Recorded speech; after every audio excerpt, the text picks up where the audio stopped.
Okay, I think we are live now. Okay, welcome everyone, ladies and gentlemen. Welcome to Pulso Boxístico. Today we have a special guest, Don Majeski, and we have Jonathan, as always, our great teacher. And let's go with introduction about who Don Majeski is. He met George Parnassus, wrote for Boxing Illustrated alongside Bert Sugar, and because he speaks a bit Spanish, he became a correspondent throughout Latin America. He also worked as a tour guide for some boxers. He chased down Teddy Brenner Oh to yeah. help secure a fight for Jose Napoles in New York, and also worked with Don King, worked with every major promoter, and even became a manager. He was part of the three-person executive committee responsible for deciding who would be included in the ballot for the International Boxing Hall of Fame. Greg Jockett, editor of Boxing Digest, once said, "If I had to choose one single person as a source of boxing information, that person would be Don Majeski." How do you like that? Eh? For us, it is an honor to present Don Majeski. Sir, you are an absolute institution in the boxing history, right? So it is a pleasure and an honor for us share the time with you here. And let's talk about your extended career into boxing. So thank you for being here with us.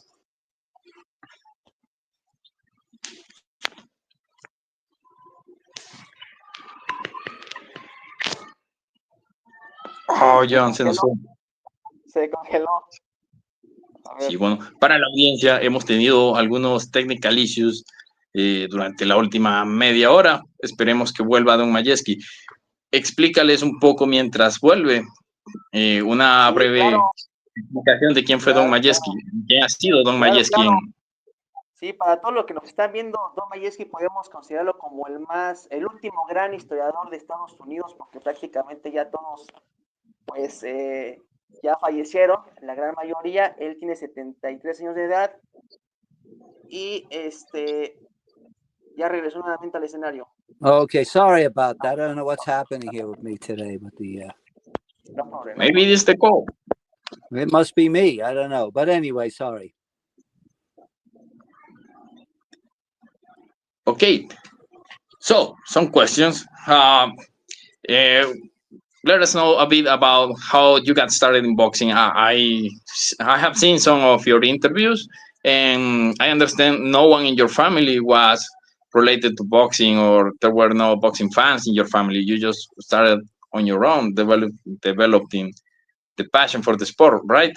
Yes, lo siento for my no habla español, but I will try in English if you can follow me.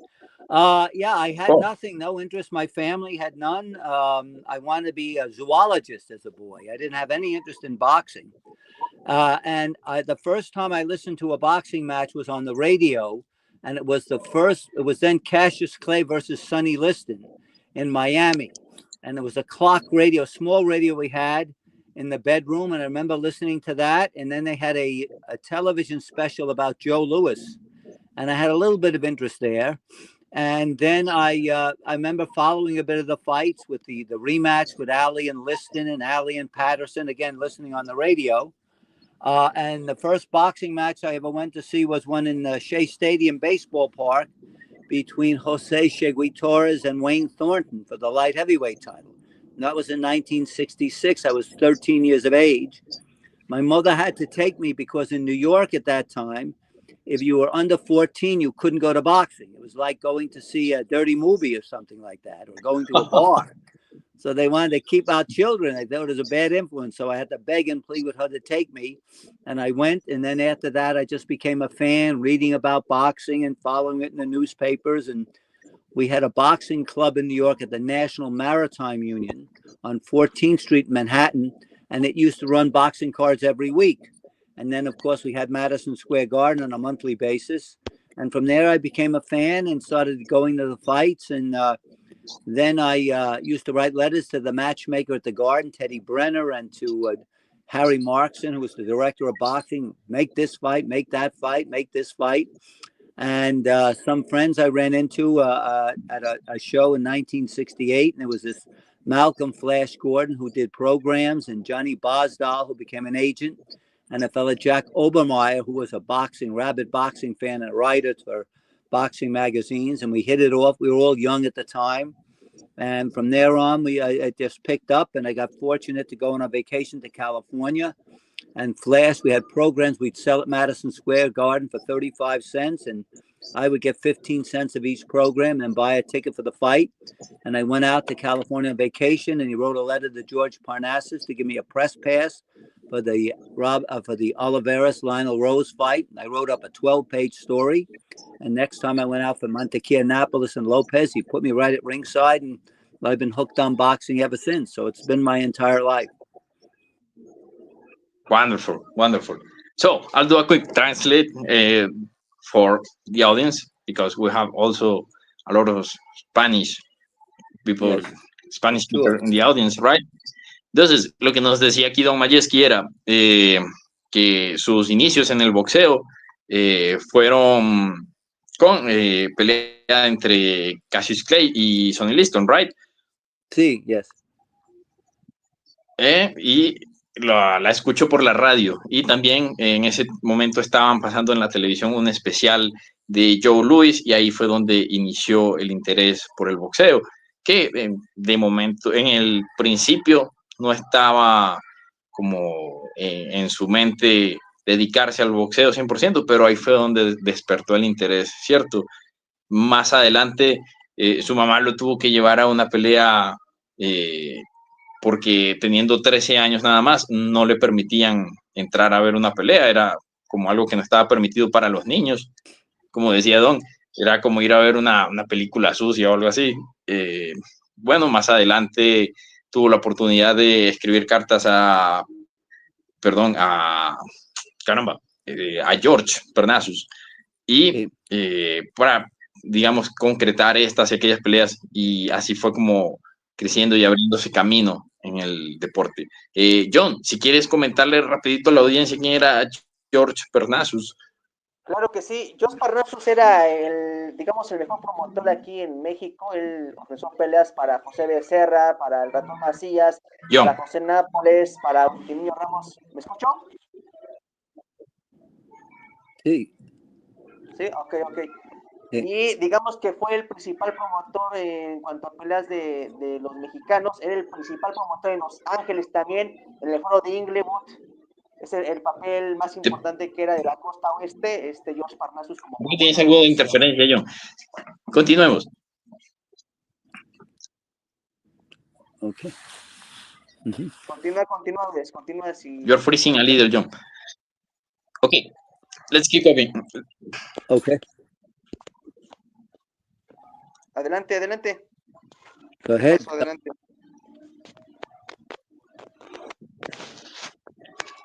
Dale, Udes. Fellas, yeah.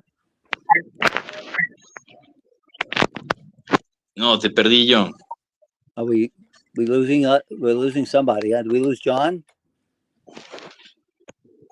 Tú dale, Udes. ¿Me escuchas? I can hear you well. See?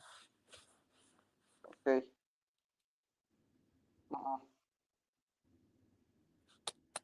Dale, Udes, dale. Okay. Are we all here? Yes. Okay. I have a problem. Oh, okay. Well, that's the world we live in. I have it every day with my phone and my computer. I don't know what's going on. A ver, un moment. Sure. One moment, please.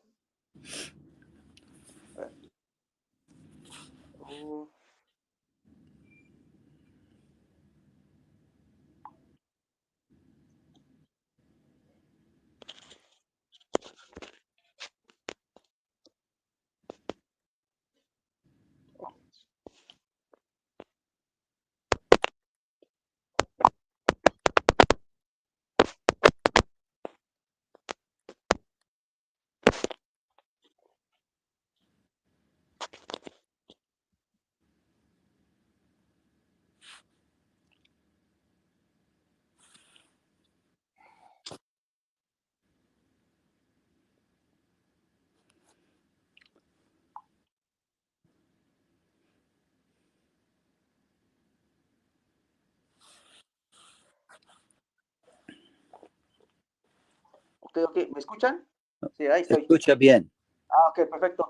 Entonces, continuamos con... Ahí está. Hubo problemas. Ahí está. Yeah. Bien. Ok.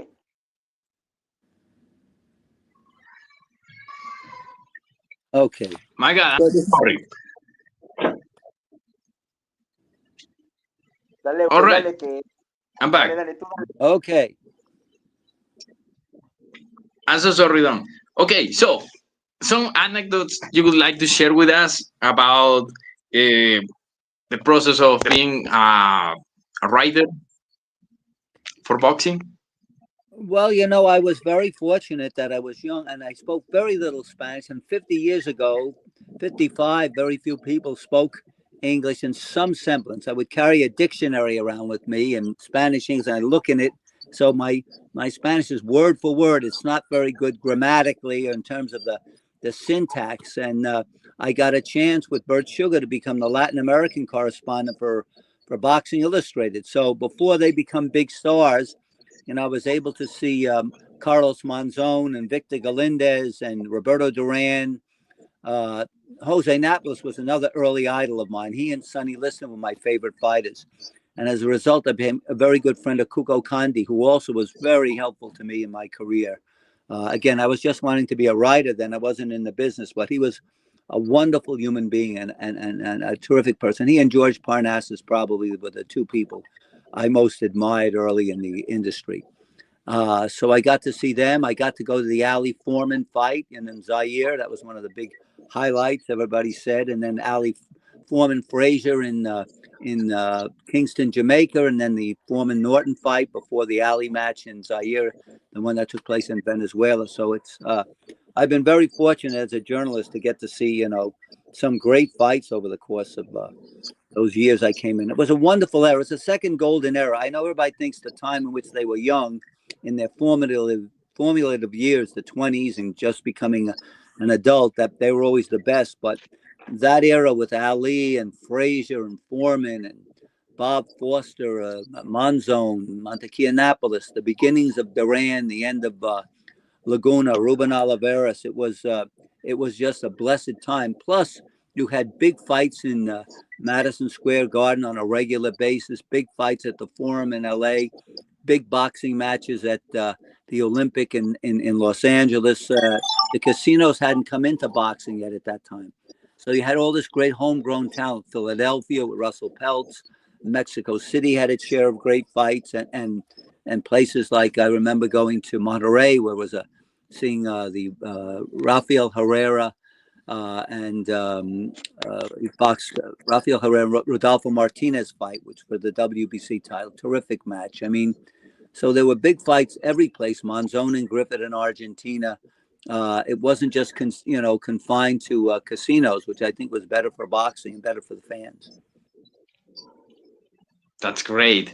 And you know, I have always been curious about something about those fights. And back in the day, I have always been curious about the crowd. What can you tell me about the crowd back then and how the crowds react to boxing today? I think there must be a big difference. I think it is. Well, remember, you would have people who would follow a boxer almost from the inception of his career. For example, in New York, when Joe Frazier, Muhammad Ali came to New York, I think in about his 8th or 9th pro fight, he fought a boxer named Sonny Banks. That was about 1961, 62. He was knocked down. He came back up off the deck. In his next fight, he sold out in an arena called the St. Nicholas Arena. That was like the equivalent to Coliseo Mexico, a small arena, but, you know, it was there for 100 years. Sam Langford fought there, and Harry Greb, all these great fighters from the past, had a great tradition.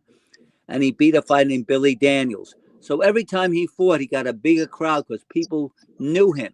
And then he fought Doug Jones and sold out Madison Square Garden, 19,000 people. And then when he came back again, you know, it was to box Zora Foley and, of course, eventually the Frazier fight. So these were people that the people in New York had a vested interest. They would see them over and over again, and they would build a hometown following. So they would follow the career of a boxer from almost the inception to the time he fought his biggest fight for a title. And many times that wound up in a baseball park, like Ali fought in Yankee Stadium. Same with Joe Frazier. He came to New York in his 5th pro fight. Then he came back and fought Oscar Bonavena. Then he stopped George Chuvalo. Then he fought Buster Mathis. But they will be fighting better opponents. And then, of course, ultimately the fight with Ali and Frazier, which sold out Madison Square Garden 21,000. And you can say in the same for California, where you had, Danny Red Lopez boxing. And he was fighting a kid, I remember, Turi Pineda. And they do an $80,000 gate, 8,000 people. And these were 2 fighters between them. I think one had 12 fights and the other had 10, maybe less. And then they would go on. Lopez would develop and go on to fight for the world title in California. And he would end up drawing, 18,000 people at the Forum against Ruben Oliveras, or a fight with Bobby Chacon that was phenomenal. So you'd have this buildup, and the fighters would stay in the areas where they were popular. They would go on the road. Let's say a fighter from New York would go to California, or a champion from California would come to New York. But they had a built-in audience. The same with Philadelphia, and the same in Mexico City. And what we've lost today is that those fights now wind up in a casino that they don't have the following. So who comes in is people, tourists from around the world might see them. But those people who followed these guys from the preliminary bouts up into the championship, I think you've lost that kind of atmosphere there. I think that's something that we don't have that we had for many, many years in boxing.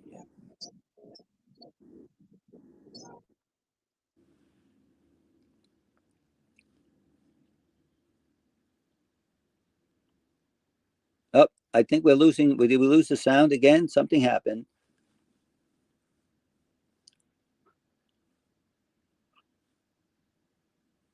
Oh, is this on my end or?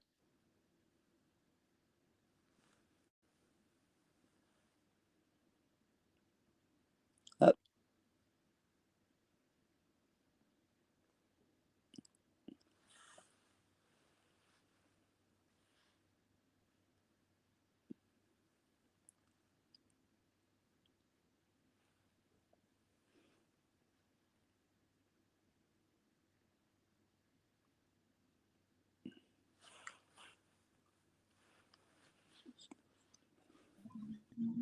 Don, are you there? Yes, I'm there. Is it my end that I'm losing the John? sound, the audio for you? I'm so sorry. My connection Jonathan, must be bad. estoy yo solo en el aire. ¿Alguien me puede decir aquí en la escucho, audiencia? Te escucho, ya está. Ahí está. Okay. El glitch. I'm losing for a few seconds. No, I'm having All right. it too. Maybe Yes, it is we're having it. a very interesting topic. Mm-hmm. All right, got you. Okay, yes, because something very interesting to me is how back in the day the fans started by listening the fights through the radio, because not many people had the chance to go to the arena or watch the fight on TV, right? And it's very interesting how those fans back in the day were kind of more educated, because they had to get into detail, also coordinating with whoever was commentating the fight through the radio. And I think those people played a major role in how fans understood the fights. Absolutely. They would paint pictures with their words, and you would imagine how the fight was taking place, And so by the time you got a chance to see one of those fighters in person, your anticipation was built up so great that they had a ready-made audience. You didn't have to sell the fight. The people, as you say, they knew who they were before to go to the arena. So it was a time where exactly. Go ahead. No, I was saying that in New York, I remember we would have Lester Bromberg wrote for the New York Post, and every Monday he would have a column, and then Tuesday. And then on Thursday, we had a writer named Marshall Reed in Long Island Press. He would have a boxing column. They would have weekly boxing columns, not just writing about boxing in New York, but, whatever the big news was, so you could follow. And I'm sure in Mexico City, it was the same. Esto was full of boxing. I know they still cover boxing, but not to the extent it was years back.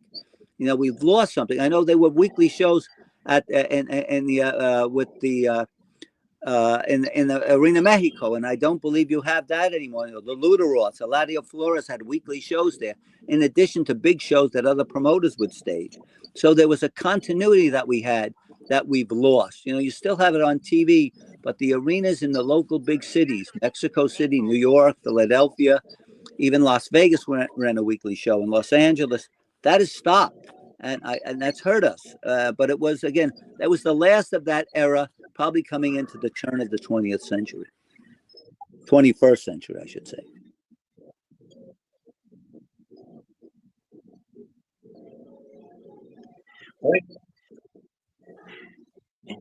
And can you describe can you describe the feeling when you were to a fight for the first time? It was a short period of time between the time when you started listening the fights in the radio and when your mother took you to that first fight, right? Yeah. But can you describe like the feeling, the anticipation from what you heard in the radio and what you saw for the first time in the arena? Yeah, well, I remember because I lived in New York, we have the 5 boroughs: Manhattan, Brooklyn, Bronx, Queens, Staten Island, and we lived in Queens, which is residential borough, working class. And I remember seeing the poster. It was a fellow named George Micas was the illustrator, and they had Jose Torres in this red, and on the same poster, Wayne Thorne was Irish in green. And it stood out as a kid, you know, it looked like a comic book kind of a cover. And I said, well, that's how I got the interest. They had these posters at gas stations and a local restaurant or the local candy store. We call the candy store bodega. And you would see it all over town. So it created interest. Plus, it was at Shea Stadium, which is a baseball park. It was the first boxing match. They ended up having 3. They had that, then Carlos Ortiz and Laguna, and then Benvenuti Griffith, the rematch. So it was the first of 3 boxing matches. So you were still in the era where a fight would wind up in a baseball park. So just the glamour of that and the romance of, wow, this is a championship in a ballpark with a traditional match, the Puerto Rican against the Irishman, you know, clash of cultures, clash of ethnicities, which is always sold big. And yeah, it was exciting. It was just, this is an event you want to be at. Unfortunately, it didn't draw a big crowd because Thornton wasn't given much chance to win. But I remember, you know, as they say, father and mother, take me to this thing and this event. And it was so alien to her. But I remember sitting upstairs in that baseball park and watching that fight.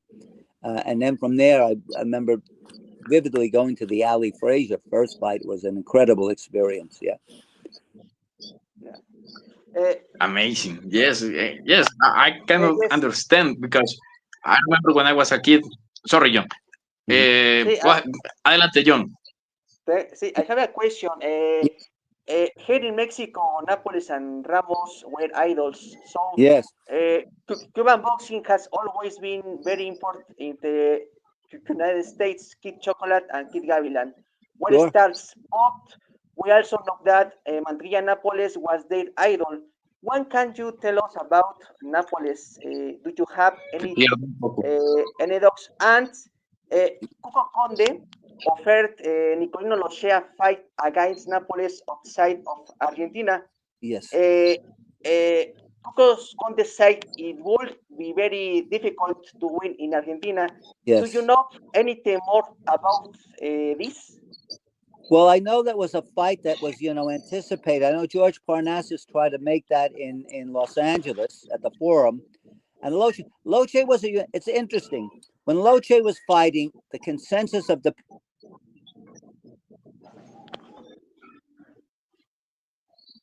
Se cortó la llamada. Ah, se nos fue por un momento.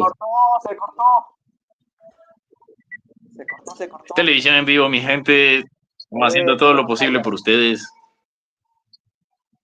Se cortó. Déjale un mensaje. No, excelente, pero yo le preguntaba, ¿no? Que si podía escribir como esa sensación de pasar de escuchar las peleas en radio, aunque fue un corto periodo de tiempo, porque él dice que a los 13 años lo llevó su mamá a ver una pelea por primera vez, ¿no? Y es algo muy excitante porque te vas formando una idea de cómo son los boxeadores a través de lo que escuchan en la radio. Muy distinto a lo que vivimos ahora, que es a través de redes sociales, ya ves un boxeador desde amateur, ¿cierto? En ese Sí, tiempo claro. ibas como construyendo una idea de cómo eran los boxeadores y de cómo peleaban. Tenías que tener mucho cuidado al escuchar al comentarista en la radio para entender, digamos, no solo el deporte, sino cómo se manejaba un boxeador en el ring, ¿cierto? Cómo Sí, claro. aplicaba su estilo. Entonces, es un punto de vista interesante, ¿no? Una persona de aquellas épocas, cómo empezaba o entendía el boxeo. Al menos para esos fanáticos que lo tenían que vivir por la radio, porque no todo el mundo tenía una televisión o no todo el mundo tenía la capacidad de ir a una arena a mirar la pelea. Sí, esa es buena pregunta. Oye, pero ¿qué crees que se cortó la conexión porque ahí I don't know, Don, are you there? Porque ahí me aparece como que él está, pero no se ve el video.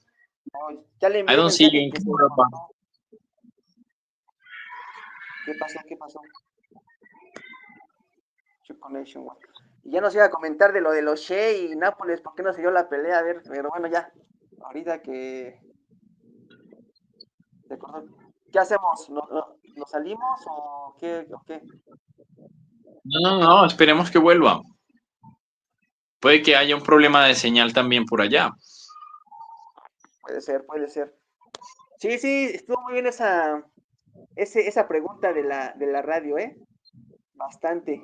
Sí, y te digo, siempre he tenido curiosidad cómo la gente entendía el deporte en esa época. De hecho, recuerdo que más joven yo miraba esta película de Cinderella Man, ¿no? Y me parecía muy interesante la escena donde están como que los vecinos, todos ajuntados al lado de la radio, ¿cierto? Oyendo la pelea de James Braddock con Max Baer. Y yo decía, oye, de verdad la gente está muy metida en el boxeo para pues hacer todo el mundo silencio y a través del oído como visualizar la pelea, ¿no? Sí, claro. Espérame tanto. Sí, continúa escribiéndole. Mientras miremos, perdón aquí a quienes nos acompañan en los comentarios. Y por ahí estaba Luis Ríos, que quién se nos robó. Saludos, gente. Rodolfo App, no entiendo nada, pero apoyando a los chicos. No, muchas gracias a los que están apoyándonos en los comentarios, señores. ¿Qué pasa? Ya me preocupé porque ahí sigue, pero a ver, vamos a sacarlo. ¿Sale? ¿Lo vamos a sacar? Sí, y dile que vuelva a entrar. Ok, ahí está ya. A ver, vamos a agregar. ¿No, verdad? No, tendría él que como que salir de su navegador y volver a entrar al link que tú le diste. Sí. Podría ser. A ver. Mientras, déjame, yo sigo leyendo por acá, comentarios, actualizando. Rayo de la Santa Liga dice, pongan a terminar el directo la opción de configuración llamada pista de audio para poner las voces en castellano. Interesante eso, Rayo de Santa Liga.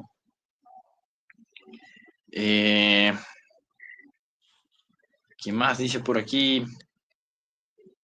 Yo solo hablo chilango, dice Luis. Luis Ríos. Aquí, ¿en dónde van? Ah, vamos con Ezequiel, el estimado Ezequiel. Ahí está, mira, ya entró nuevamente. Está por ahí. Sorry, I don't know what it is. Is it my end with the technical, with my phone that's not picking up? I don't know what's going on. Oh, it's okay, don't worry. Okay. I apologize. As I say, I don't know what's happening. Am I the one cutting off, or is anybody else having any problems like I am? No, this time we lose you for a couple of minutes, but it's okay. No problem. Well, as I was saying, I know that so we were about the question. Mm-hmm. Go ahead. Jonathan, si puedes hacerle la pregunta de nuevo. Again. Oh, okay.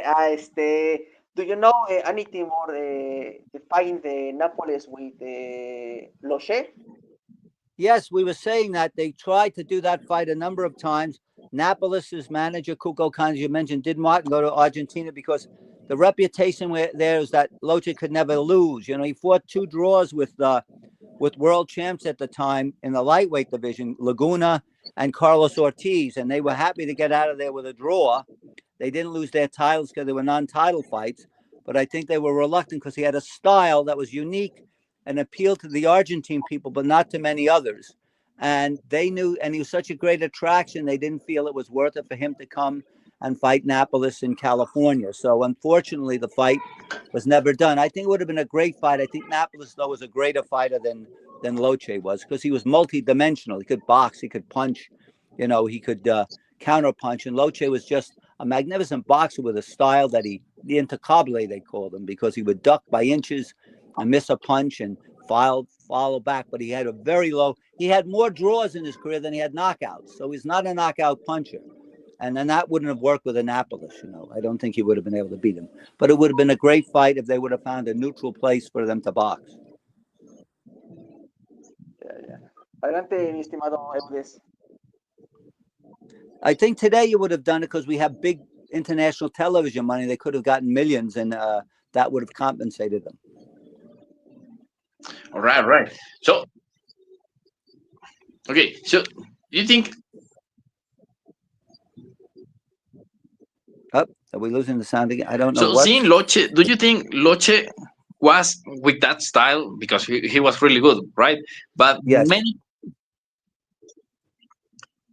I'm sorry. Can you hear me? Yeah, I can hear you fine. Yeah, I'm okay. Okay. So there is this debate. Oh, now we're fading again. Oh, what? Again. Yeah. Again. Oh goodness. You want to? I'll be here. I got plenty of. I don't want to ruin your show because of my problems with. If this is my end of the technical problems.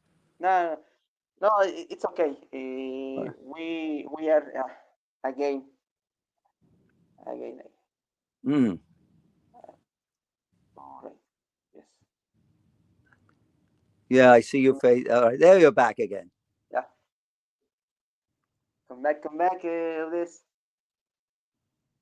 I can hear you perfectly and see. I can see and hear everybody perfectly. Tu mute. Am I on mute? No, Eudes. A ver.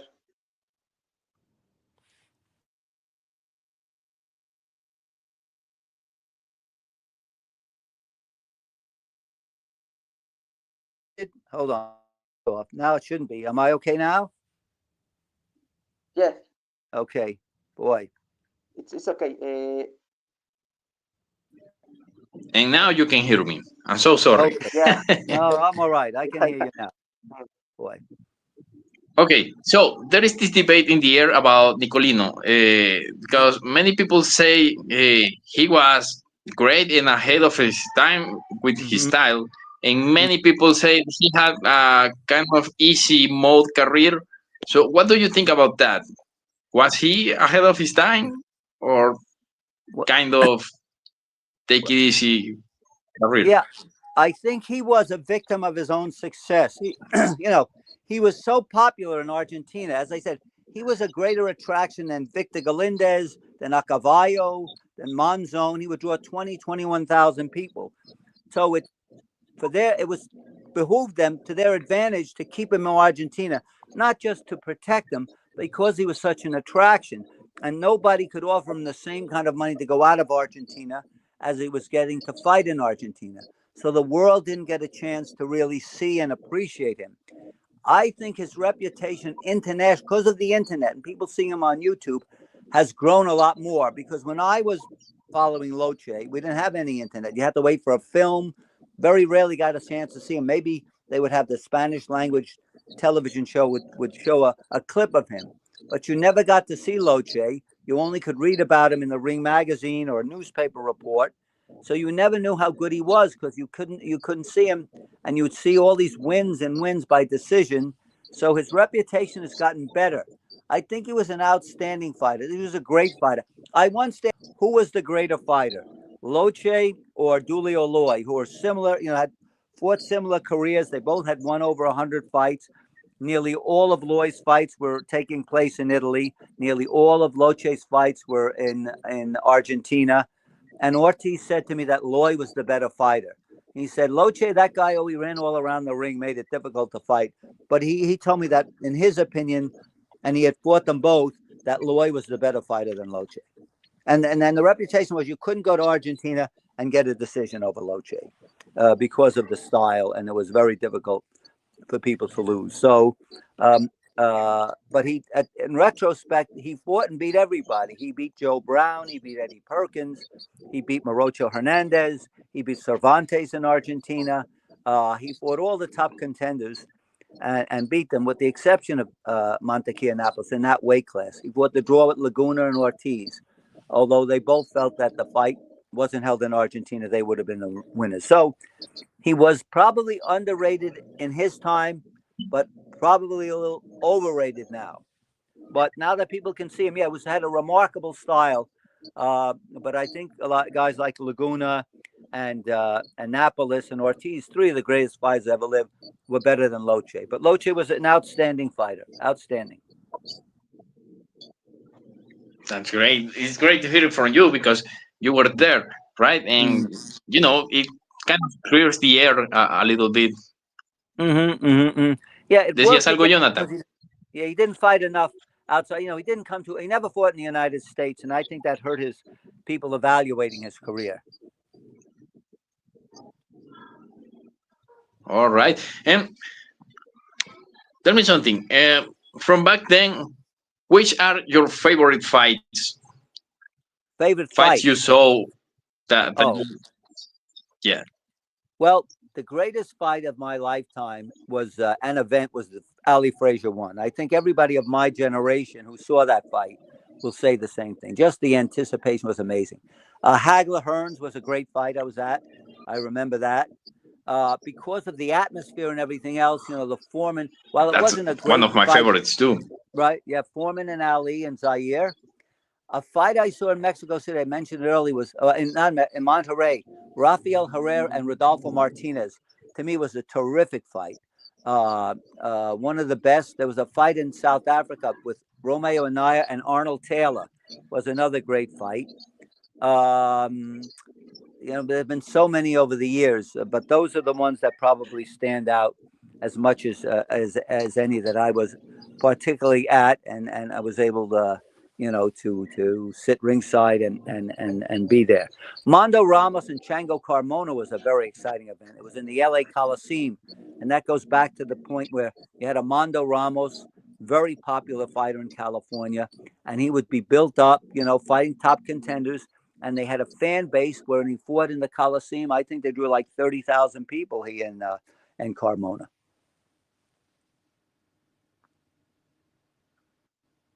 Again. Okay. Still here.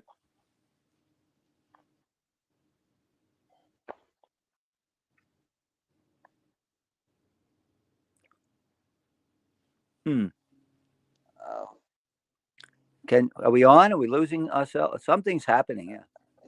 Yeah. Okay. I'm sorry, I'm back. Okay. Yeah, it kind of jumps from one to another. Okay. Okay. So, Don, yes. you think there should be a relation between a favorite fighter and best fighter when it comes to resume or career?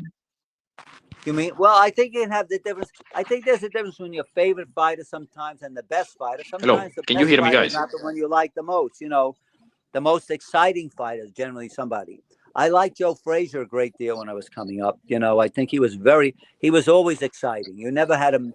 He couldn't make a bad fight if he tried, and was he the greatest? No, he lost twice to Ali, and he was knocked out by Foreman. And I think fighters like, Joe Louis probably were better than him, or Dempsey. But in terms of watching him and the excitement that he generated when he got in the ring, I always thought he made a tremendous, was a great fighter to watch. Annapolis, of course, was one of my favorites. And as I said, Sonny Liston, I sort of idolized. I got to see Liston in his last fight when he came east to box Chuck Wepner.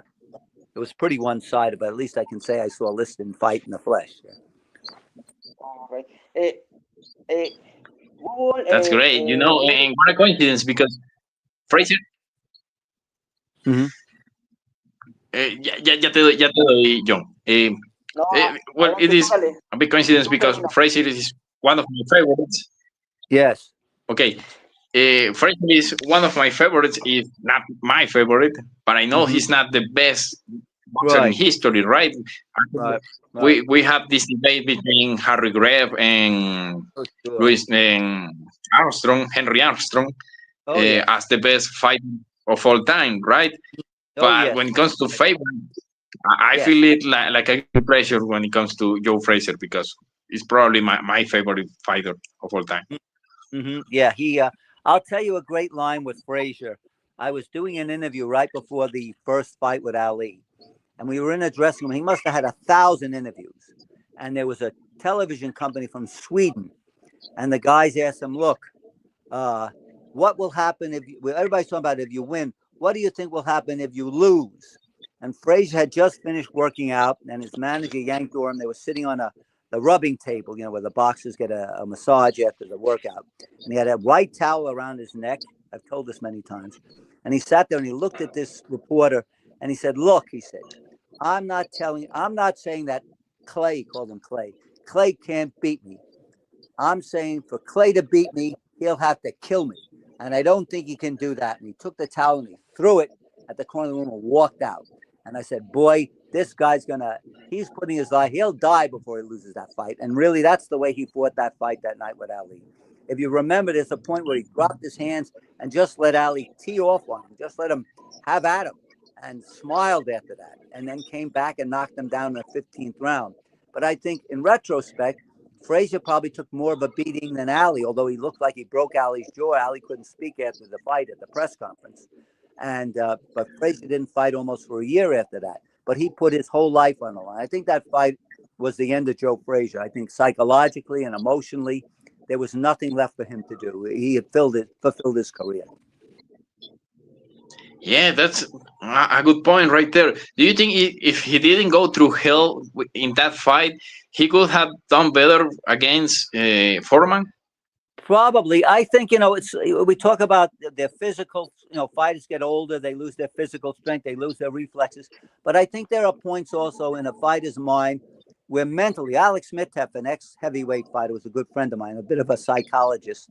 And he said that when he won the silver medal in the Pan American Games, and he got to be like number 2 contender. And he said in his mind, when he got to that peak, that was it. He just shut down. He didn't have any more desire to fight. He said he fought, but the desire to be a champ ended.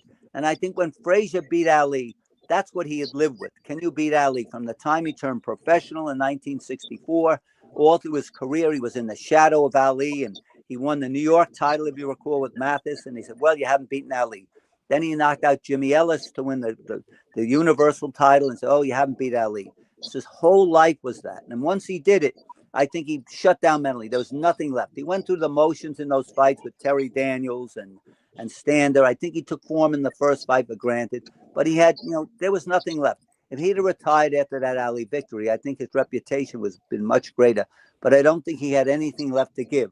Although if you see that third fight, it was one of the most magnificent matches. Even the residue of what Joe Frazier had left was enough to put on that kind of third fight, the thriller in Manila with Ali. Truly a great fight, great heart. But I think that his career ended the night he beat Ali in the Garden. Like Liston, when he beat Patterson by knockout, he had done everything. There was nothing left in him. And I didn't think he had anything left to fight Muhammad Ali or anybody else after that. That's a great point of view, Don. John, ¿querías preguntar algo? Yeah. Talking about Harry Greb, yes. What can you tell us about the legendary Harry Greb, and who has the Greb video collection? We can't find any videos of him or many of these great fighters.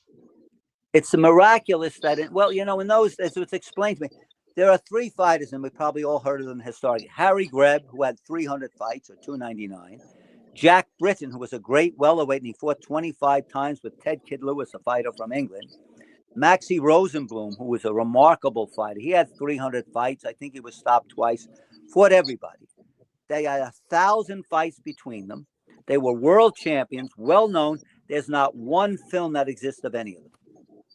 So I asked Jim Jacobs, you know, who was the great film collector, why is that? And he said, well, Don, what happened is, remember, these are fighters in the 1920s and 1930s. There was no television, and the film was on a nitrate film that could very easily burn up, and it could very easily deteriorate if it's not preserved. We have these great movies from the past with Charlie Chaplin and Douglas Fairbanks and things from the 1920s, even the Lumiere brothers from the 1890s. But there was a historical significance that people saved that. A sporting event, as you know, you watch it, it's over, that's done. There are many fights that nobody ever taped. There was no videotape in the beginning of TV. So a fight would take place, and after it took place, it went on the air. They didn't do what they called, film it off of the television, a kinescope. It doesn't exist, only in memory of those who saw it. So in the days of just film, they would make a film. There are fights of Greb and Tunney and Walker that were filmed, and after it was over, they'd show it in the newsreels in the theaters, and then for a month or two later. But now after a year, there's no use for it. What are they going to do? They might show it at a club where fight fans go to at the Elks Club or the Veterans of War Club or some kind of boxing fans club, but there was no commercial value. So they just either used the film again for something or threw the film away or recorded other things on top of that film. You know, you figure it out. What do you do with a boxing film that's shown in a movie?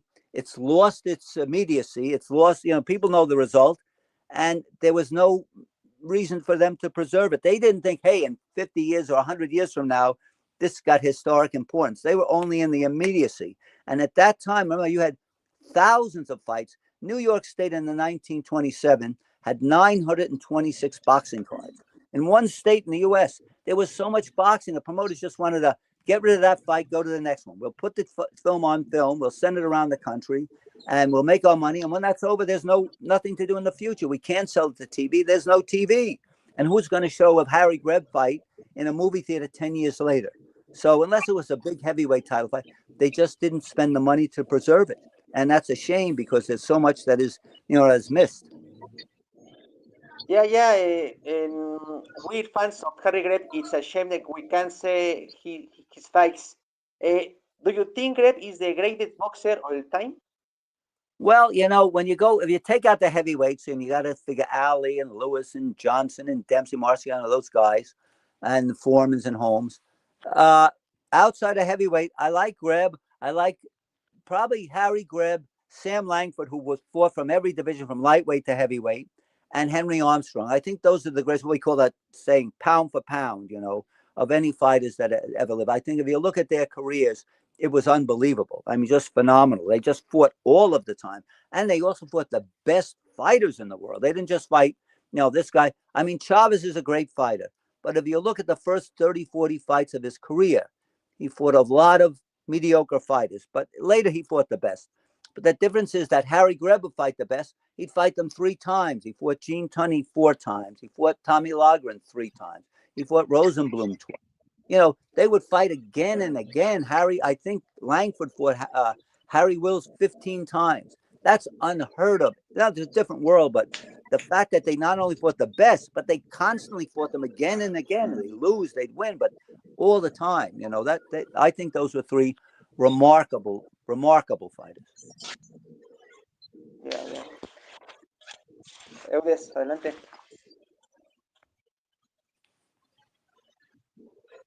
And Sugar Ray Robinson, we always have to consider him. I mean, he's always, I think the question when people ask me, I said, yeah, that's a remarkable resume from Harry Greb. And yeah. And who do you think? Yes. ¿Me escuchas? ¿Se corta? Okay. Yes, we're back. Yes, I have this doubt. Who do you think? Se me corta. Oyes, am I breaking up? Yeah, a little bit, but it's all right. I can hear you if you can hear me. Yeah, there is a little jump. Mm-hmm. Okay, so who do you think? Okay, who do you think is a better fighter, Harry Greb or Henry Armstrong? Oh, interesting. Henry Armstrong, he was like a comet. he was a very, very great fighter for a relatively short period of time. You know, I think you can make an argument for Armstrong that he was the greatest featherweight fighter of all time, and he was peso pluma para todo el tiempo. También el mejor peso welter a todo el tiempo. He was welterweight champion, 25 defenses of the title. He was the featherweight and as a featherweight, he beat Arismendi, he beat Chango Casanova, he beat Petey Sarin, he beat Walgas, he beat Benny Bask, 5 or 6 Chalky Wright, about 6 or 7 Hall of Famers. And if you took his career from the day that he won the featherweight title with Sarin and then moved up to welterweight, and you split it, he goes 50% at featherweight and 50% at the weight above. So he was a remarkable guy. He had power that Greb didn't have. He had 100 knockouts. Greb was not a knockout puncher. So who's better power? I slightly favor Lo Greb. siento, mi gente, estamos teniendo technical issues por el momento. Bien, pero está hablando, Don Majeski está hablando. Pero, okay, so just, the things, I think Greb was okay. greater. Yeah, keep going, Don. Right. Henry Armstrong was a greater for a shorter period of time. I think overall Greb might have been slightly better, although he didn't have any punch that could match. Slightly greater. I think he lasted a bit longer in his career. Man, it would have been tough. He would beat him because he was a bigger man. Robinson and Greb, on the other hand, would have been interesting because I think Robinson was a greater welterweight than he was a middleweight. And Greb also was a great light heavyweight. So people don't look at that. Greb beat 10 light heavyweight champions. So he could have fought in that division, but the light heavyweight title didn't mean anything in those days. Had he wanted to be, he would have easily been the light heavyweight champ of the world. So I think with Robinson and Greb, I think Robinson was a better welterweight than Greb was a middleweight slightly. But if they fought at middleweight, I think Greb would have beaten him. So I think Robinson was a little bit better than Greb. But between those kind of fighters, Robinson...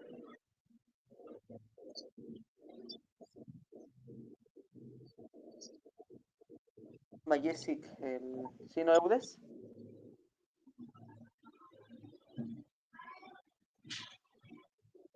Eudes. Yeah, I think I lost you for a second when you were talking about Robinson. Se cortaron los dos. Bueno, ya se fueron los dos. Vamos a ver aquí los comentarios en los que regresan. Aquí.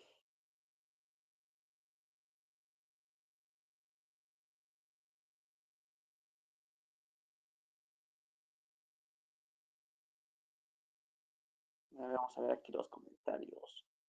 Ya me dejaron solo. Bueno, a ver, vamos a ver. Aquí nos comenta también Luis. Aquí un saludo para Ezequiel.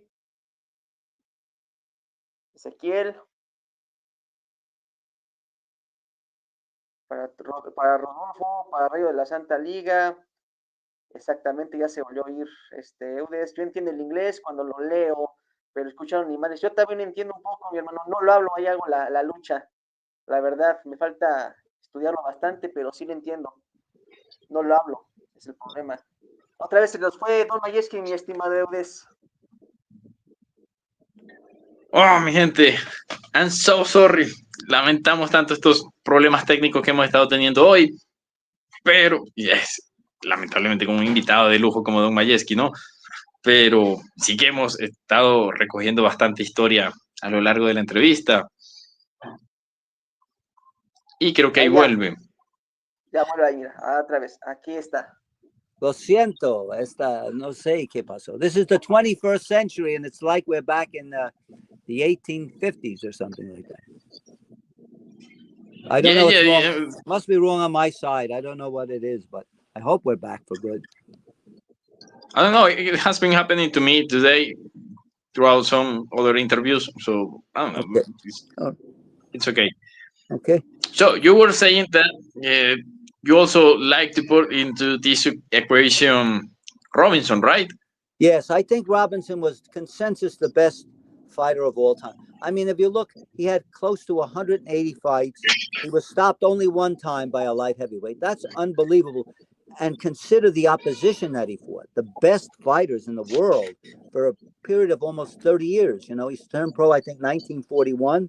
and he fought until 1964. That's 24 years.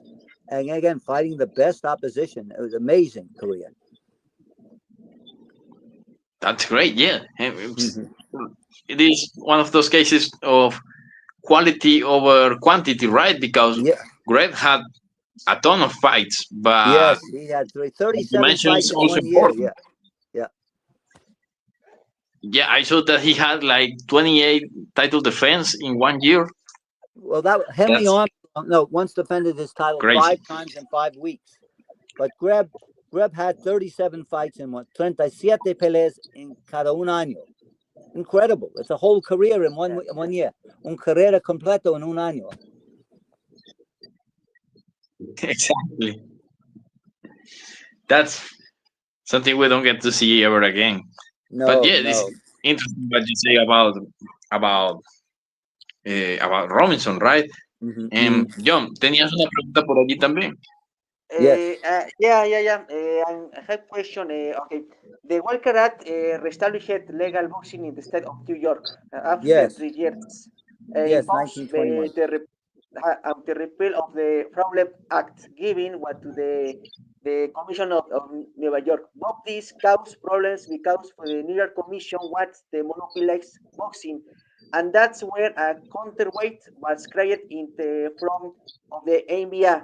But at the same time, there was another organization in Europe, the IBO. Yes. So we can say that there with 2 more champions. How did the IBO respond to this? How this dispute between us and AMIGO and Commission New York? Yeah, well, you always have the most powerful commission. Later, Nevada did the same thing. When they can make the money and they control the market, they don't want to work with anybody else. As it gets more international, they do.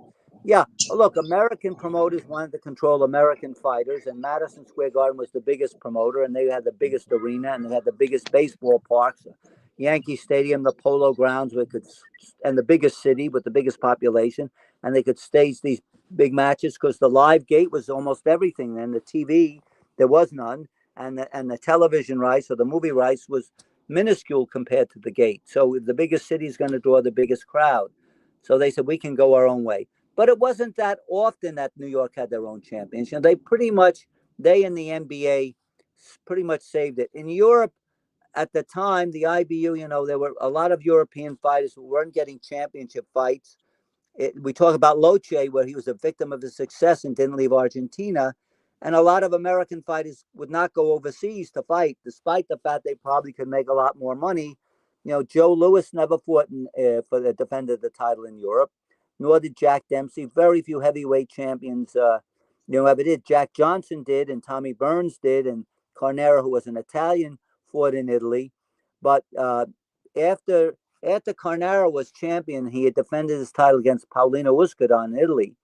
We didn't have a fight for the heavyweight championship of the world out of the country, I don't believe, until we had Floyd Patterson box American Tom McNeely in Canada. But when we had a fight to go to the backyard, you'd have to go all the way to Muhammad Ali by the time when Ali went and fought. We fought Chavallo in Canada and then went to Europe and boxed Henry Cooper. So that was a long time before an American fighter, particularly a heavyweight champ, was willing to go overseas.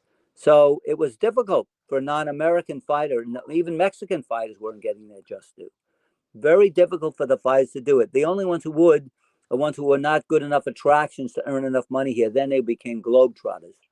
But it was rare that it happened. And there was nothing, in those days, if you won the world title, it was like your personal property. You had that till either someone defeated you or you'd retired from boxing. It was sort of like the divine right of kings, that you owned that championship. You didn't, the organization, like now I know WBC always says, rightly, that title belongs to the people, that title belongs to WBC. You don't, there are rules you have to follow. But as you know, there were no rules. The rule is whoever pays me the most money, they'll get the fight.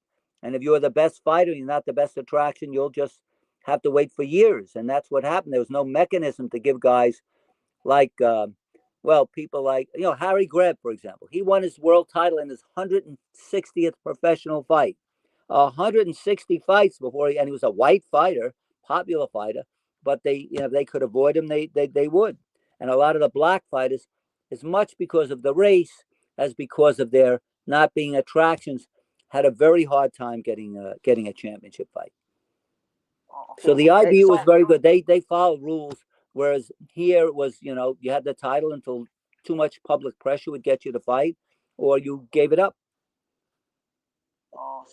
Okay. So did the Commission of New York also have its champions, and the Commission of New York did it decide who were champions and who was not? Because asked you that last question because we know that boxers such as Severino Garcia, Miguel Volgas, Shalky Wright, Kid Chocolate, and many others were commission champions. But this is a case involving Mexican boxer Alberto Baby Arismendi.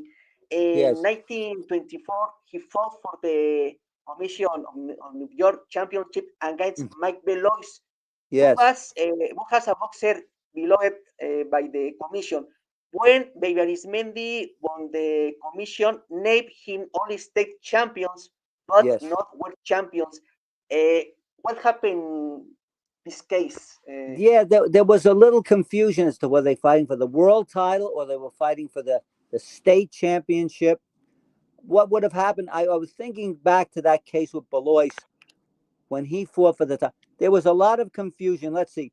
There was a fight between Freddie Miller, who was a great fighter, and Bat Battolino.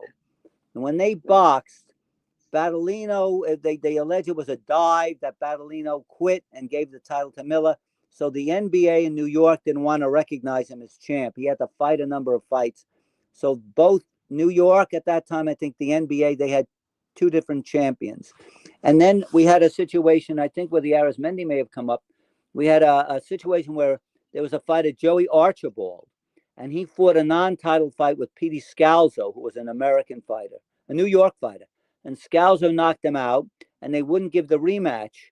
So the NBA withdrew recognition, and New York, because he was a lineal champ, continued to recognize him. Ironically, the New York fighter was backed by the NBA, and the non-New York fighter was backed by the New York Commission. And Belois came about. It was at the end, I think Henry Armstrong, did he not end up beating Belois? And so it was about the time of Petey Sarin, right before Sarin and Miller, there was some controversy. Generally, they followed the lineal champion. But if there was a challenge from a good fighter and the lineal champion wouldn't box him, then they would be put on pressure. If you don't fight this fighter, we're going to withdraw recognition from you. And that would happen. But generally, the lineal champion was there, but at the expense sometimes of a fighter who was overwhelming by the public saying that you should be fighting for the title, and they wouldn't give it to them. So as commission, if it was in California with a good attraction, they might say we withdraw recognition, or New York. But it wasn't meant like they were like WBC, WBA had their own champions in every division. It would happen on particular instances, and it wouldn't happen on others. The middleweight title, when it was split after Walker retired, New York had fighters and the NBA had fighters.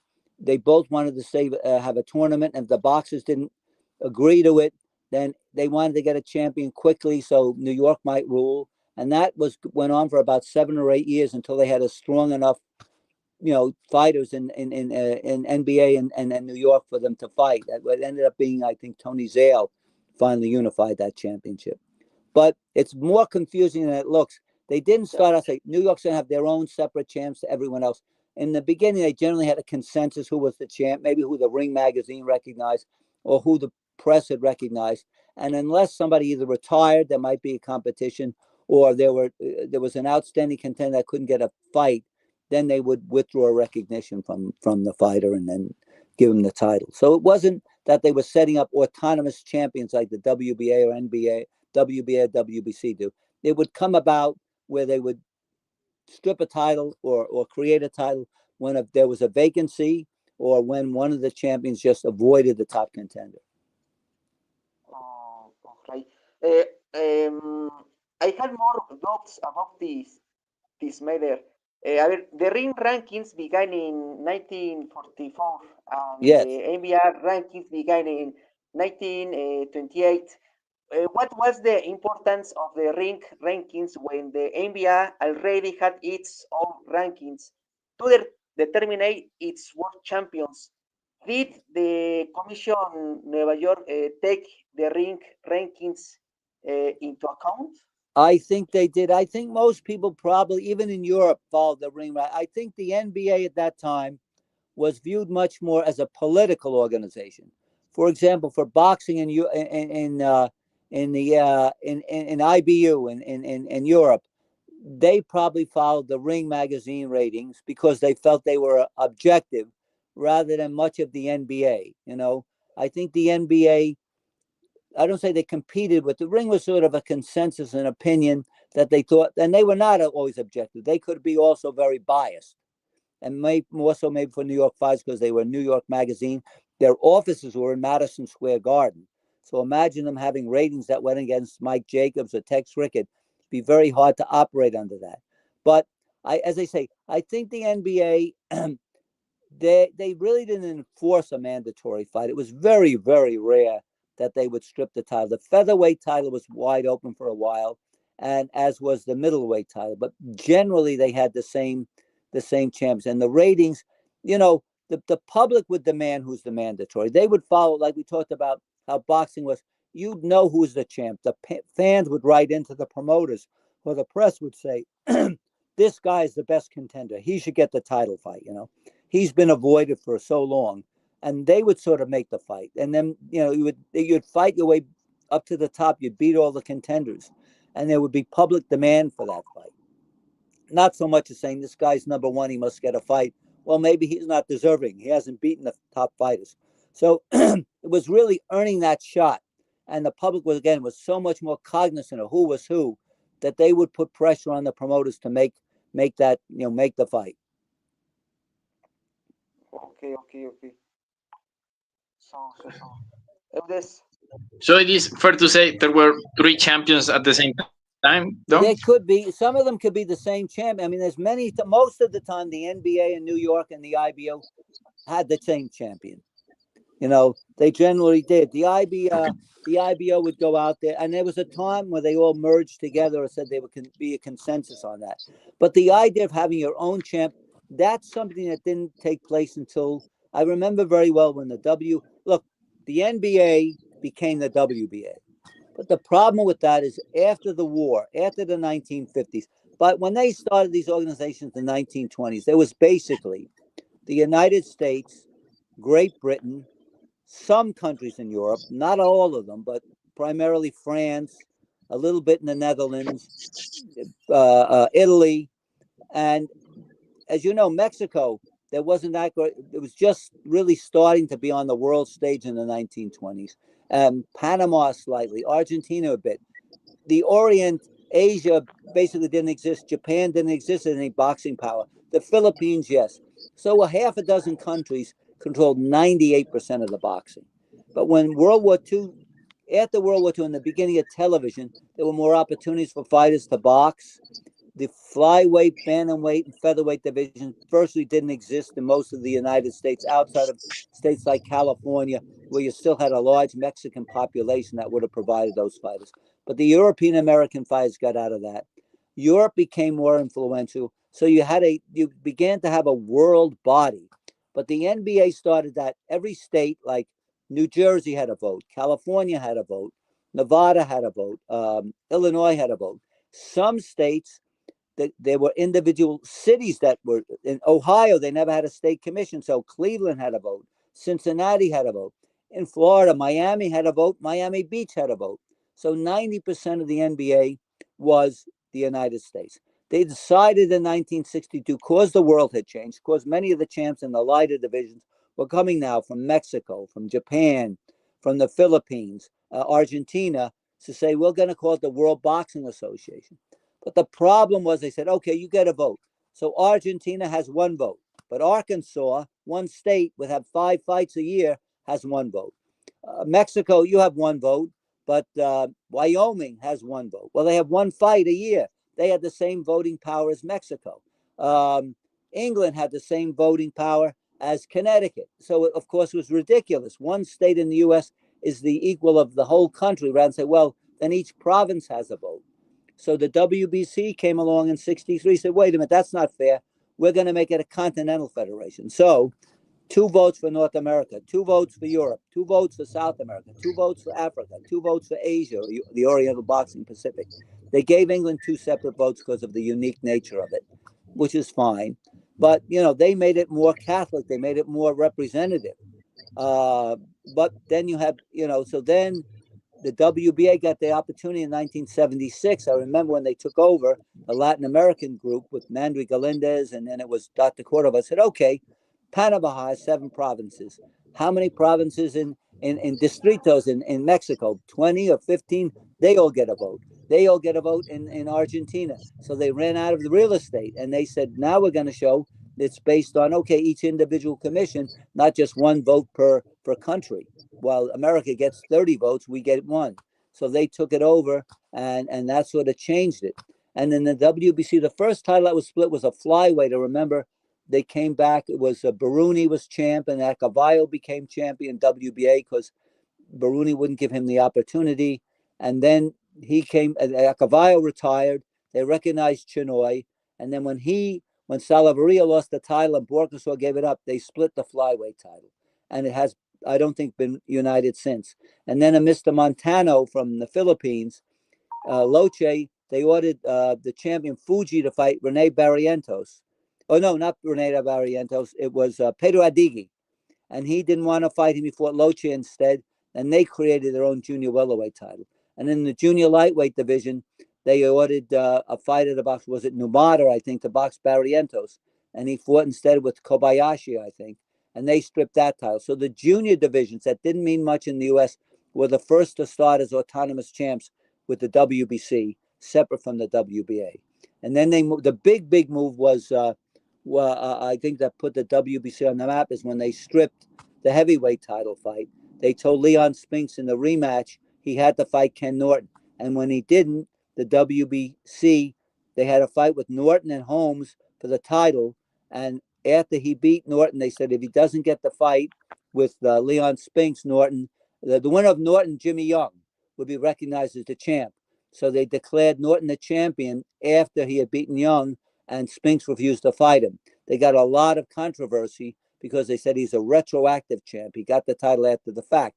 But the rules were if he didn't get the fight, he would have been declared champ. So Holmes beat him, and what helped establish the WBC is that Holmes went on to have 19 successful title defenses before losing to Michael Spinks. He stood up. He was never a unified champ. But that sort of put them on the map. And then from there came the IBF out of the WBA and the WBO, where they started the thing where you have an organizational, not a lineal champ, although many times it happens where you may have one champ, but it's much more unique. So it was a business of championships, not just this guy beat that guy and that guy beat this guy, which a lot of people disagree with today, but you got to look at it in different perspectives. Yeah, thank you. The situation was very confusing for us. There were many interests involved, but it's much clearer now. Mm-hmm. Yes, it's like you have the WBC league, the WBA league, the IBF league, the WBO league.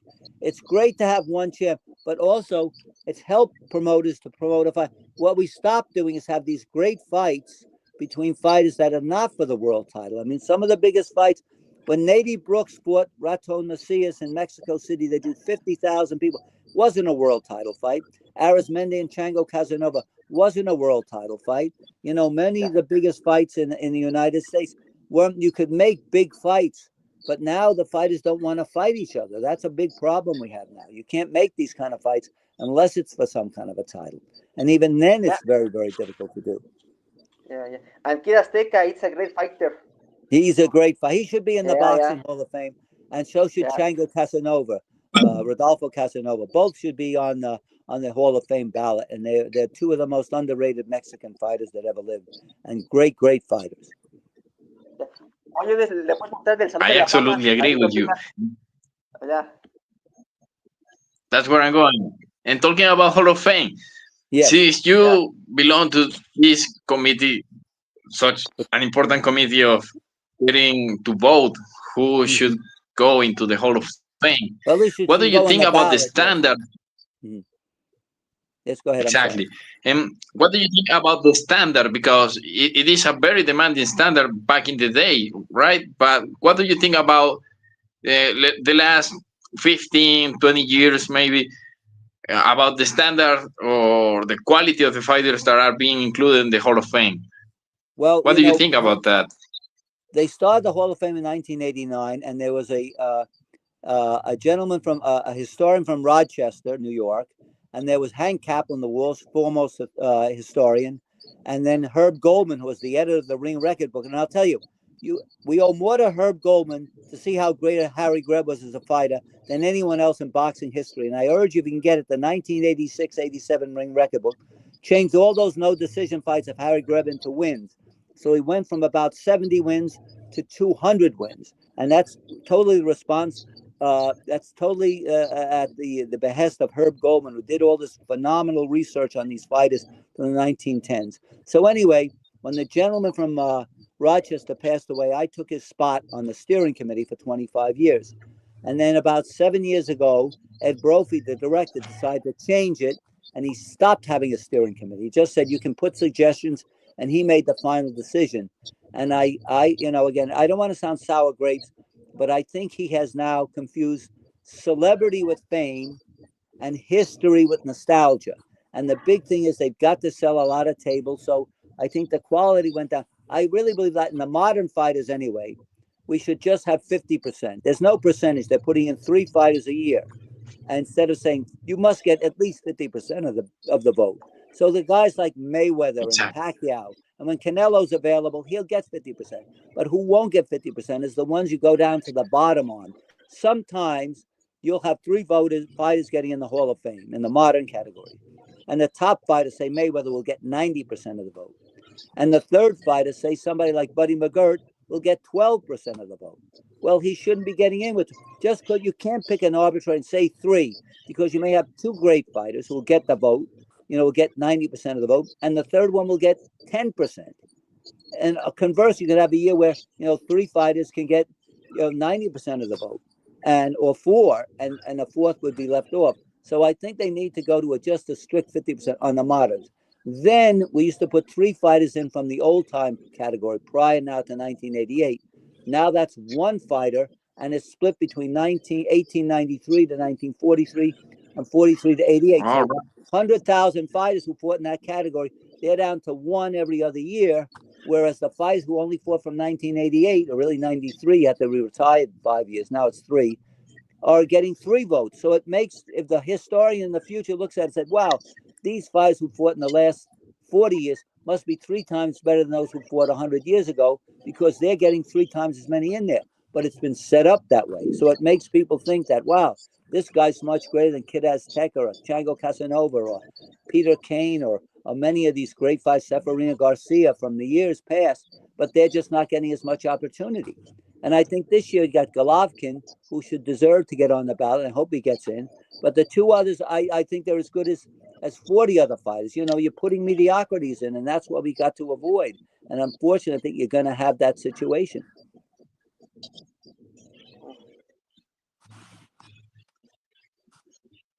Where did I go? Okay, I'm right here. All right. Okay, thank you. And what do you think there should be the parameters for a boxer to get into the Hall of Fame today? Look, when we look at it, here's what I used to judge on. I mean, the first year we put 41 in, all the greatest of the greats, Robinson and Henry Armstrong, Willie Pep, Foster, Frazier, Ali, of course. And then the old timers, again, John L. Sullivan and Dempsey and Sam Langford and Harry Greb, they're all getting it. Look, was this fighter the greatest fighter?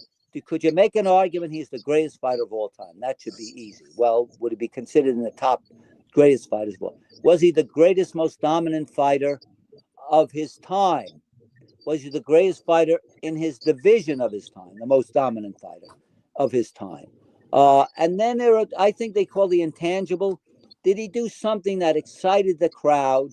Did he was he the greatest fighter of his country? Was he an inspiration to his country? If so, you say, we've had the greatest fighter to come out of this country. I'll give you an example. Chris John. Is he one of the greatest of all time? I don't know. But he was certainly the greatest fighter to come out of Indonesia. And did he start Indonesian boxing? Did many fighters say, I'll be a fighter there? because of this guy's influence. That counts for something, you know. He's not in the Hall of Fame yet, by the way, but a lot of people are against Arturo Gatti. All right. Was Arturo Gatti a greater fighter than Annapolis or Nicolino Loche or Roberto Duran or Henry? No, absolutely not. But was he the most exciting fighter of his generation? Yes, he was. And that has to count for something. You know, Bert Sugar said to me years ago, it's not just wins and losses. There are great fighters. I was asked, why was Rocky Graziano in the Hall of Fame? He said, but he fought in the garden with Marty Servatu, 21,000 people. You know, he was the most exciting fighter of his generation. He may have created on his own 1 million fight fans who saw him fight on TV. So again, if he was up against, should you vote for Sugar Ray Robinson or Graziano? No, of course, Robinson gets the vote. But you've got to take those kind of things, you know, in consideration. You can't dismiss. And what kind of historical importance did they contribute to boxing? I think that's part of it as well, you know, not just he won 190 fights and this guy only won 50. Well, historically, did he have some contribution that was unique? So I think there's a number of factors, but of course, ability and accomplishment are number one. But you can be a little bit liberal. Like you mentioned, Kid Azteca. Well, he did beat one Hall of Famer, Fritzy Zivic, but he fought for 5 decades. He had, 300 fights. He was a Mexican idol. He was a Mexican champion in multi divisions. That says something. There's a boxer, Len Wickwar. Len Wickwar had 463 fights. He won 360 fights. He won more fights than any fighter that ever lived. He had more fights. Now, they said, well, he didn't beat the greatest fighters. He did fight Freddie Miller, who's a Hall of Famer, and he did fight, I think, Wes Ramey or Todd Morgan, who's a Hall of Famer. But the fact that anyone could have 460, that's enough for me, at least to get on the ballot. You know, sometimes an accomplishment is just beyond he beat this or beat that. So I think those kind of guys, Aztecas, the Wickwars, they did something that was more than just wins and losses. You know, they set standards that will be never equaled. Nobody's going to fight 5 decades anymore. No. Oh, se cortó, no puede ser. Se cortó. Entré yo y se cortó. Hijo, estaba porque bueno estaba ahorita. buenísimo. Estaba muy bueno. Pero, excelente, esperemos que volviera. Esperemos que vuelva. No, pues, excelente punto de vista, ¿no? Lo que estaba compartiendo Don Majeski.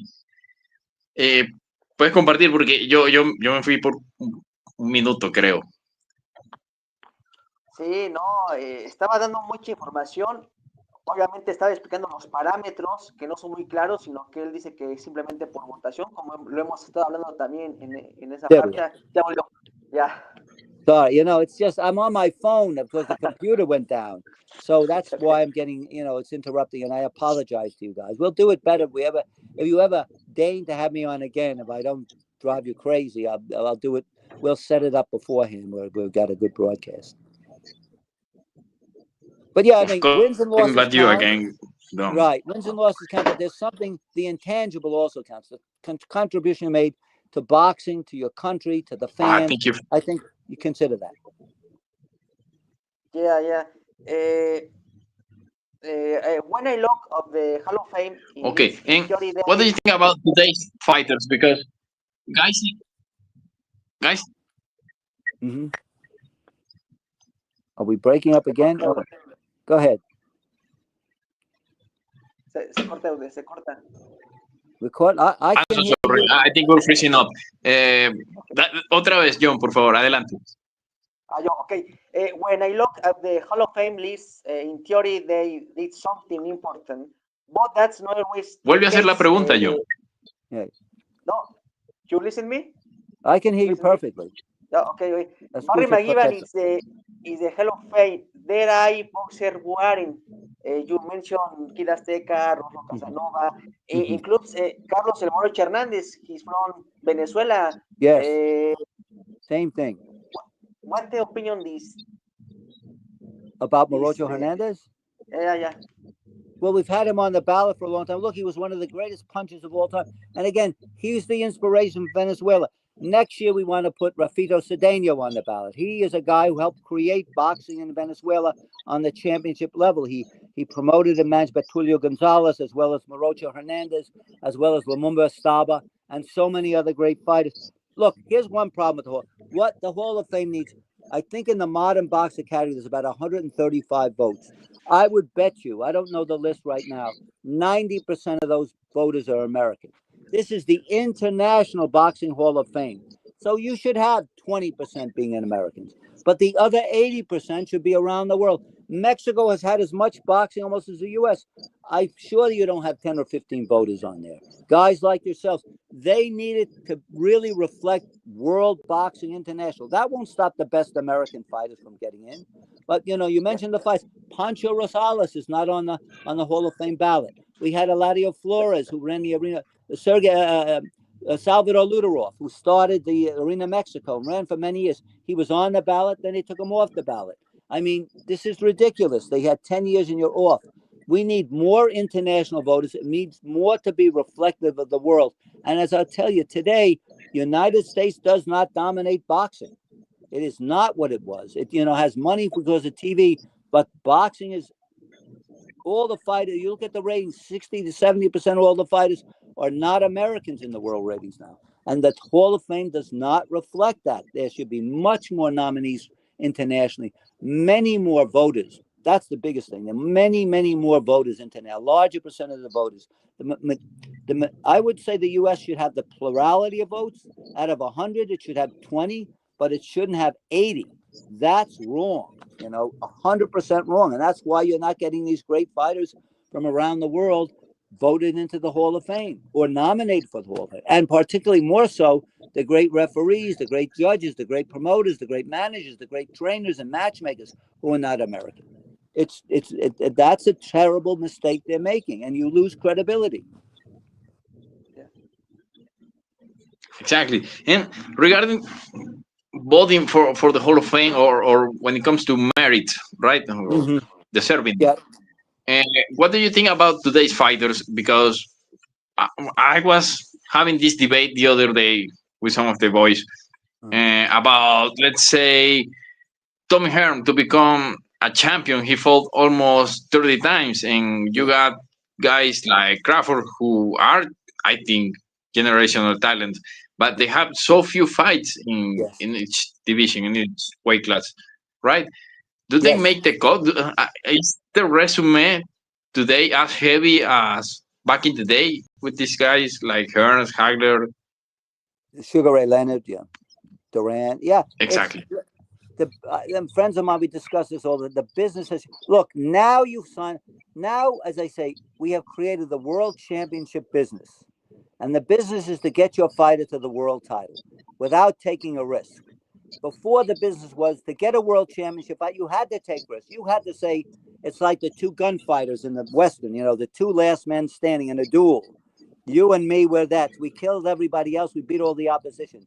Now there's just you and me to be the top contender. Now it's let's beat one fighter and we'll manipulate him. Don't take a risk till you fight for the world title. And as we talked in the case of the extreme cases like Sugar Ray Robinson, Harry Greb, they had to beat everybody. They sat around 6-7 years before they got a title fight. They were that good. He said, I don't want to fight you. Sonny Liston, even Ali and Frazier. Look at the kind of opposition they beat. Today they beat one name and they don't beat anyone. Yeah, it's hard to assess them. Floyd Mayweather's a great fighter, and he did beat all the great fighters of his generation. He beat 8 Hall of Famers. The difference between him and Sugar Ray Robinson beat 10, but he beat Jake LaMotta 4 times, and he beat Civic 2 times. So he did everything that Mayweather did, but he did it 2 and 3 times. You know, so they would fight these great, and they fight them again and again. Now it's one and done. So it's a much more choreographed kind of a career you have. Now that's good for the fighter because the first rule of management is the most money for the least risk. But that's different than saying who's the best fighter. That's an emotional thing. I don't say that Crawford is a great fighter, could have stood up in any era, but it's hard for me to assess him. Right now, he's beaten one fighter who probably goes into the Hall of Fame. That's Canelo, as opposed to Ray Robinson, who beat 11 Hall of Fame fighters. You know, so if I assessed him just on his accomplishment, I said, well, his great victory is Canelo. Okay, and then what? Well, he won the title at 154. He won the title at 1. Yes, he did, but you know, there's more titles to win than there were years ago. So he's a great fighter. It's hard to assess them against these fighters from before the 1980s, let's say, because the whole industry, it's a funny thing because in football and in baseball, they play more games. They play more championships. In boxing, they gone the exact opposite way. They're doing less. In American football, when I was a boy, they played 11 games. Now they play 18 plus 4 playoff games a season. And baseball was 154 games. Now at the playoffs, you can play 170 games. Every sport is having more, except for boxing. They're having less, which is kind of ironic. We had more of that. Nobody had 100, well, in a career, Harry got 300 fights. All right, probably Babe Ruth played more games, but they would fight, as often as a football team would play in a season. Now there's no way they would fight that often with that kind of competition. And it's hurt the fans. That's why fans are not turning out. There's nothing wrong with losing a fight, as long as you entertain the fans. But it's been changed. It's been choreographed. And I think that hurts assessing the fighters in terms of their legacy and history. Exactly. Because what you say is true. I think I get the feeling that many fans, hardcore fans, have been walking away from the sport compared to other sports that fandom keeps growing. And what do you think about the American fandom kind of walking away from the sport? And when you see the British fandom, right? Yes. You see them filling the stadium for fights like we have Ewan Jr. and Conor Ben, for example. Yes. Yeah. Look, you used to be able to do that in America. You're not Sugar Ray Robinson. There was one year where Sugar Ray Robinson boxed in the Polo Grounds. No, he boxed Steve Belois in Yankee Stadium. They drew 27,000 people, 10-round fight.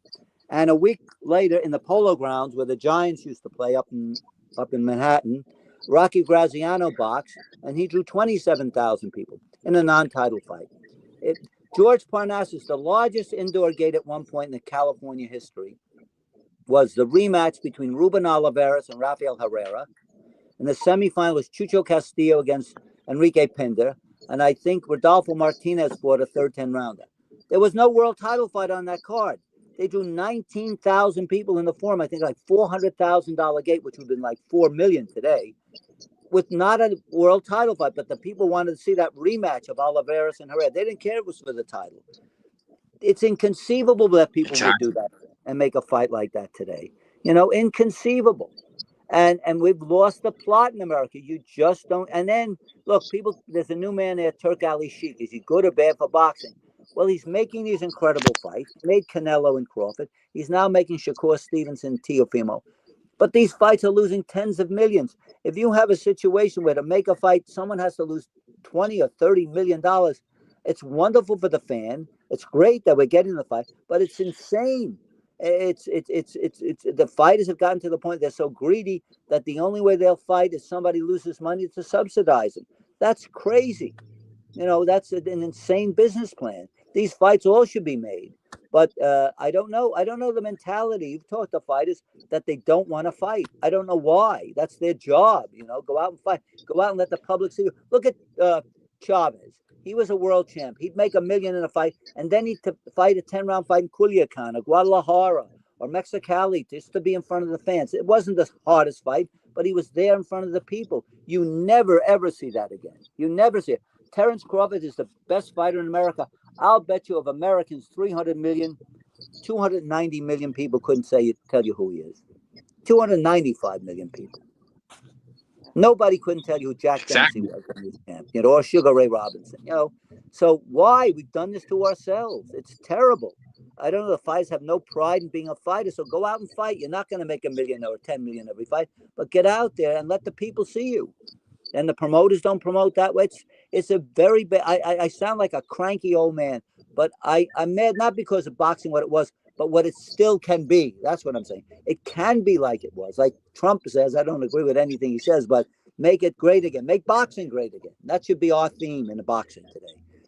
And the promoters know it. And we agree with you because we feel the same way. We complain about the same subject all the time. Yeah. Well, you know what? We've allowed the fighters to get rich on mediocrity. When the fighters can say, I can fight that guy for 10 million, but that's a risk. I'll rather fight a guy for $1 million. Fighters fought for less money because they didn't have the opportunity to fight for more money. But now with the biggest purses, they'll turn it down unless it's something astronomical. They don't want to lose. This has been so embedded in their mind. Don't ever lose a fight. What's ridiculous? So what if you lose? You come back and win. That doesn't mean anything, you know. The real fans don't care about that. And we're costing ourselves. There are fights that should have been made. That, you know, like you asked me, if I said, what great fights in your lifetime you wish could have been made if you could have done it, I can give you a list. But now there's 100 fights you can say. None of them are being. There's no payoff at the end. It's like getting to the World Cup, and Mexico is there, and England, and then Mexico says, we don't want to fight England. That's too tough a team. Bring in the team from Ethiopia, from Eritrea. That's an easier win. Well, that's not the way it goes. You fight, no, we don't want to play the best. It's unheard of, but that's what happens in boxing. Unless somebody is willing to lose. I don't know how much the man lost on Canelo Crawford, but I can guarantee with 70,000 people, they lost money. That's insane.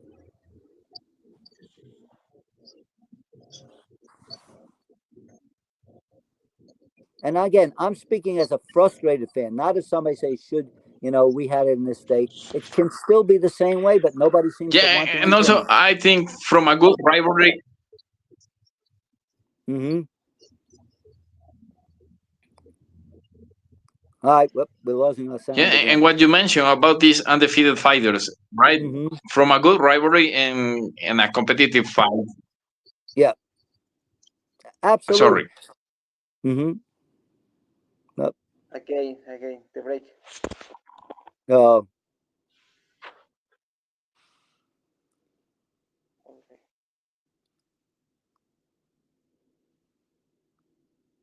We'll wait to come back. Are we back? Let's see. Mm-hmm.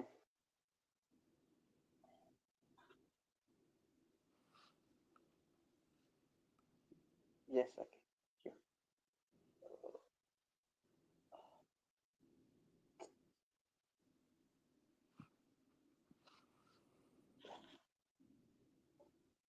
Of this.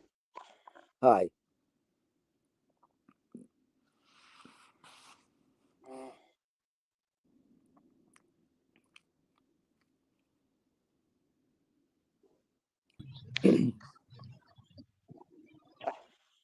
¿Me escuchas? Sí, eso creo. Ok, ya. Ahí está, es que se te volvió a cortar. Mm-hmm. Lo siento, I'm really sorry about that. No, look at me. Yeah, and every fan talks like you do, and I do, yeah. All right. Yeah, what I was saying is, from a good rivalry and a competitive fight, even if you lose, you can get profit out of it because a rematch could sell even more than the first fight, I think. But 100%. These guys, they don't want to fight. Nothing. Look, Canelo Crawford, it wasn't the greatest fight. I don't think we'll ever see a rematch. It will take 3 years to do it if they will, you know. And Crawford gets the biggest win of his career. You think he'll be saying, I want to go right back in the ring. When am I going to fight again? To capitalize on. We don't even know if and when he's fighting again. You know, I haven't heard a word about who he's going to fight. Now, this is the biggest win of the American fighter, and nobody sees him. Nobody knows what he's doing next. That's crazy.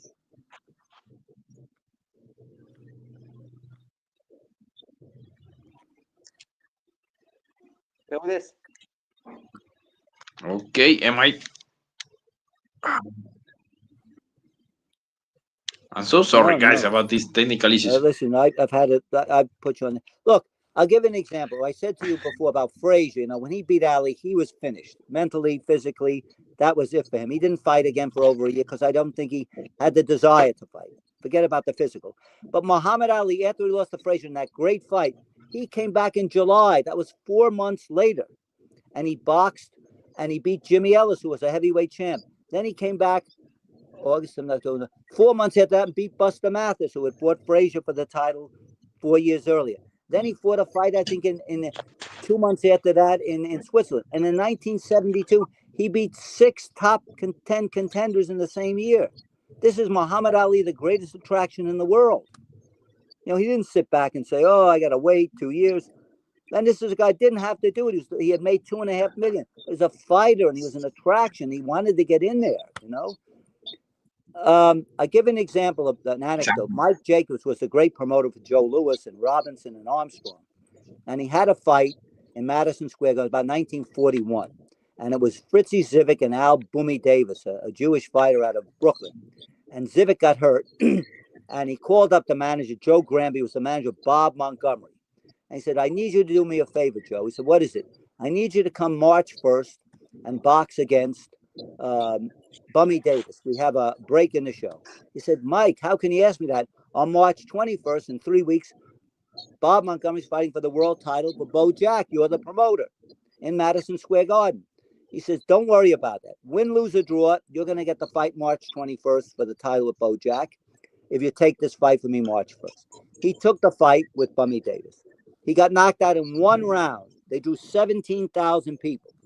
3 weeks later, Montgomery fought Bojack for the lightweight title.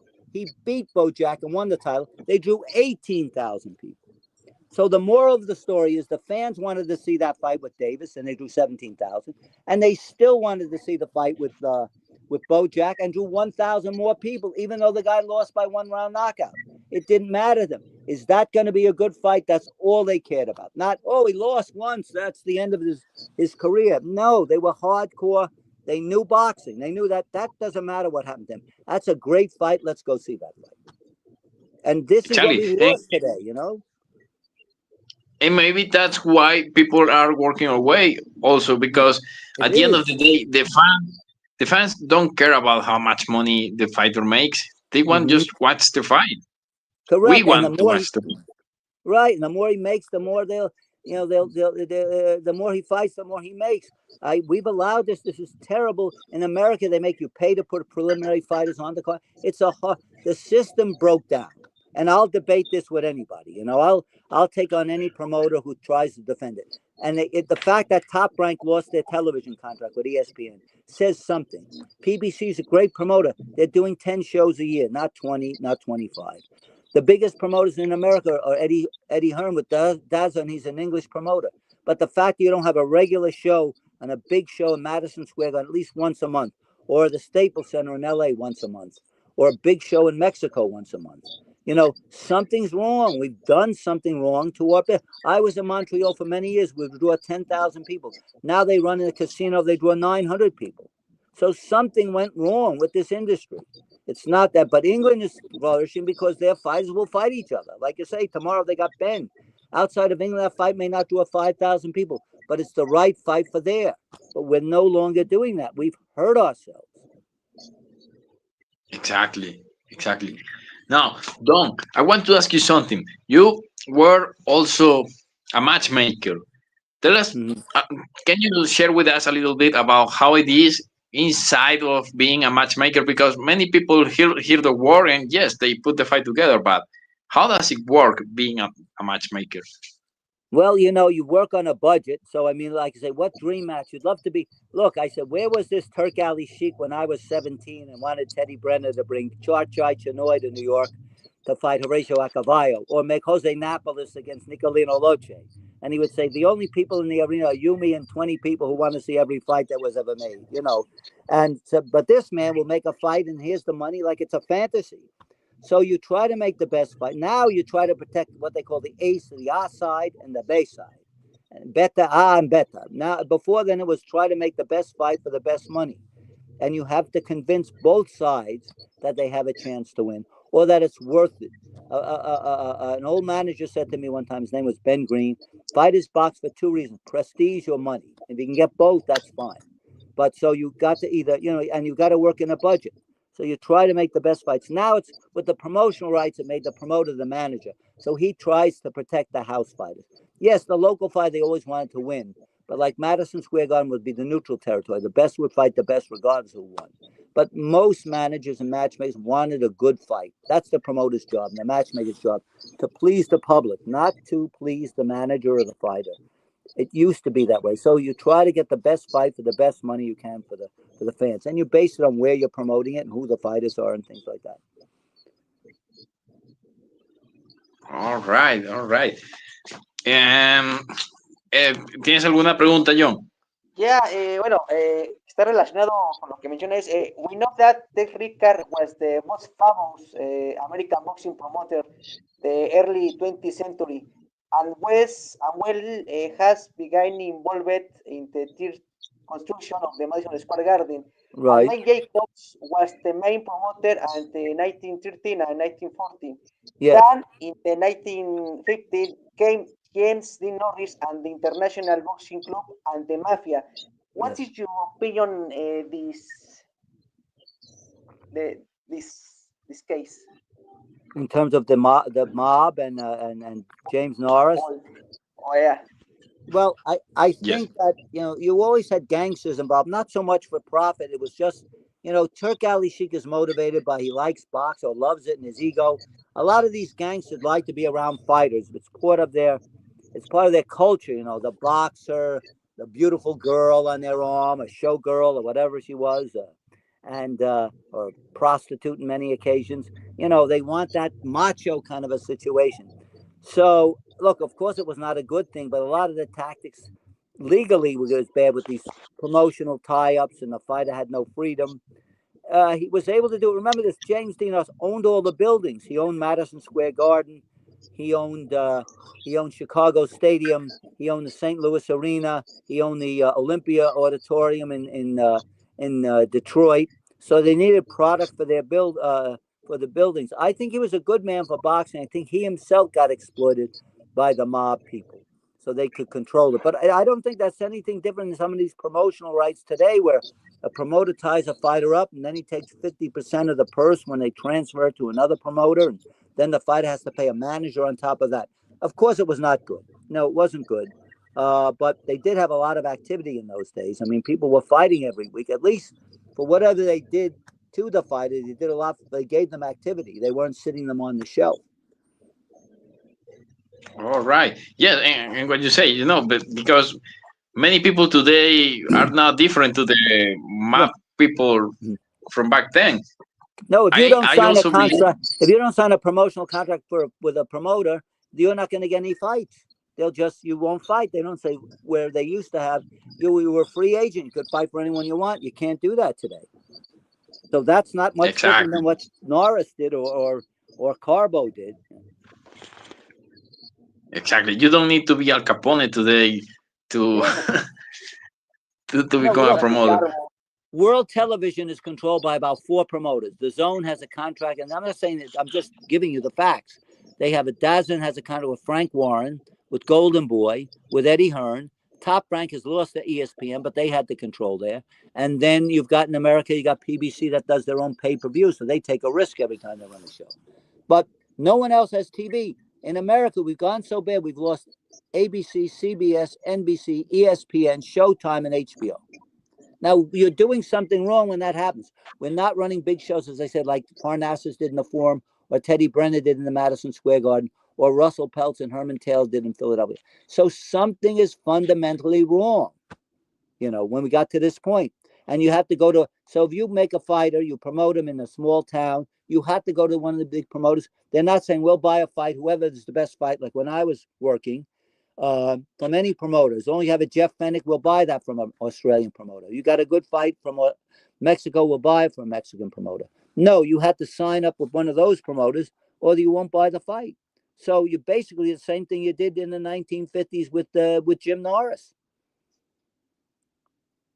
Nobody's getting pushed out of a window or dropped out of off a bridge, but they have the control, and if you don't give up everything to them, you have nothing. Exactly. And talking about promoters, Don, how was it like your relationship with Don King and other major promoters you work with? Well, I started out, 1974 with Don King, and we did I was a publicist for Chuck Wepner, and one of many publicists, Wepner and Ali. Fella Patty Flood and Al Braverman got me the job there. And then we went on with we ran Roberto Duran and Viruet live show with the closed circuit of Ali and Frazier 3 in the Nassau Coliseum and many other things. When he started, I brought Monzon and Galindez to him. When he started, he was a real idealist. He was sort of like a Turk Ali Sheik. spending more money than the fighters were. That's how everybody starts in this business. They overpay the fighters to get them in the door. And he was idealistic. But and I left him in 75. I had a dispute with one of the people in his office. But, you know, he wanted to do the best, make the biggest fights with the best fighters. But I think what happens is this business makes you cynical. I think a few fighters ran out of his contract and he had different things happening. So I think he changed his business tactics, become maybe a little bit more ruthless, or he had to adapt to a business that was changing. So when I worked for him, he was on a high. He was, you know, he was very, just wanted to be the best promoter. And I don't think he had any intentions of being a cutthroat or things like that. And obviously things changed and the business changed for him over the years. But he was he was one of the greatest promoters. The fact that we had him and Bob Arum simultaneously, I think was a wonderful thing for boxing, because you had two of the greatest promoters that ever existed in the history of this sport competing with one another at the same time.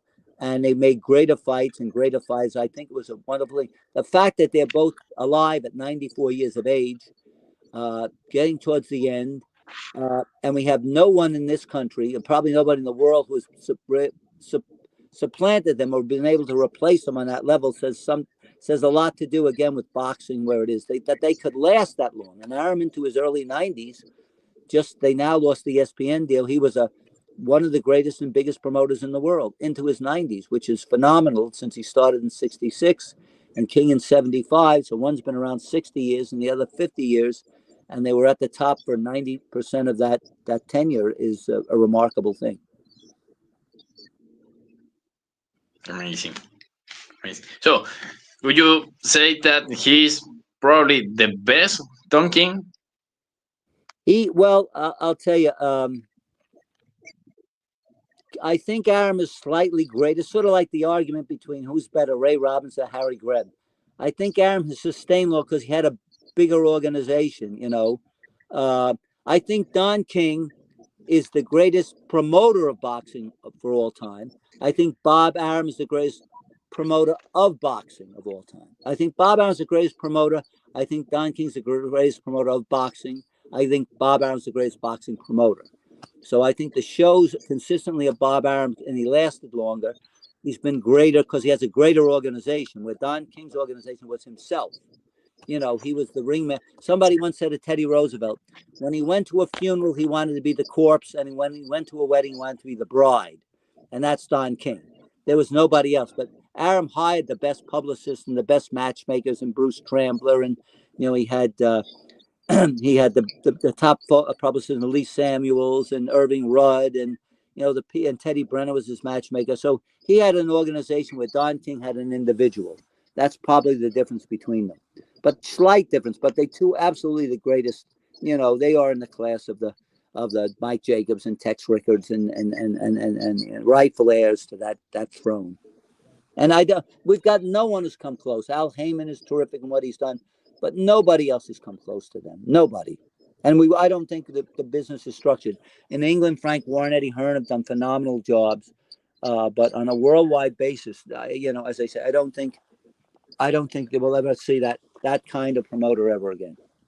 I hope we do. I really hope so. I think it could be done. I think if the big arenas would come back and put up the money, they could come back and recreate the eras of the Jim Norrises and Parnassuses and Eileen Eatons. But they have to be willing to do it. You need the will, the money, and the direction. Turk Ali Sheikh has the will and the money, but he has no direction.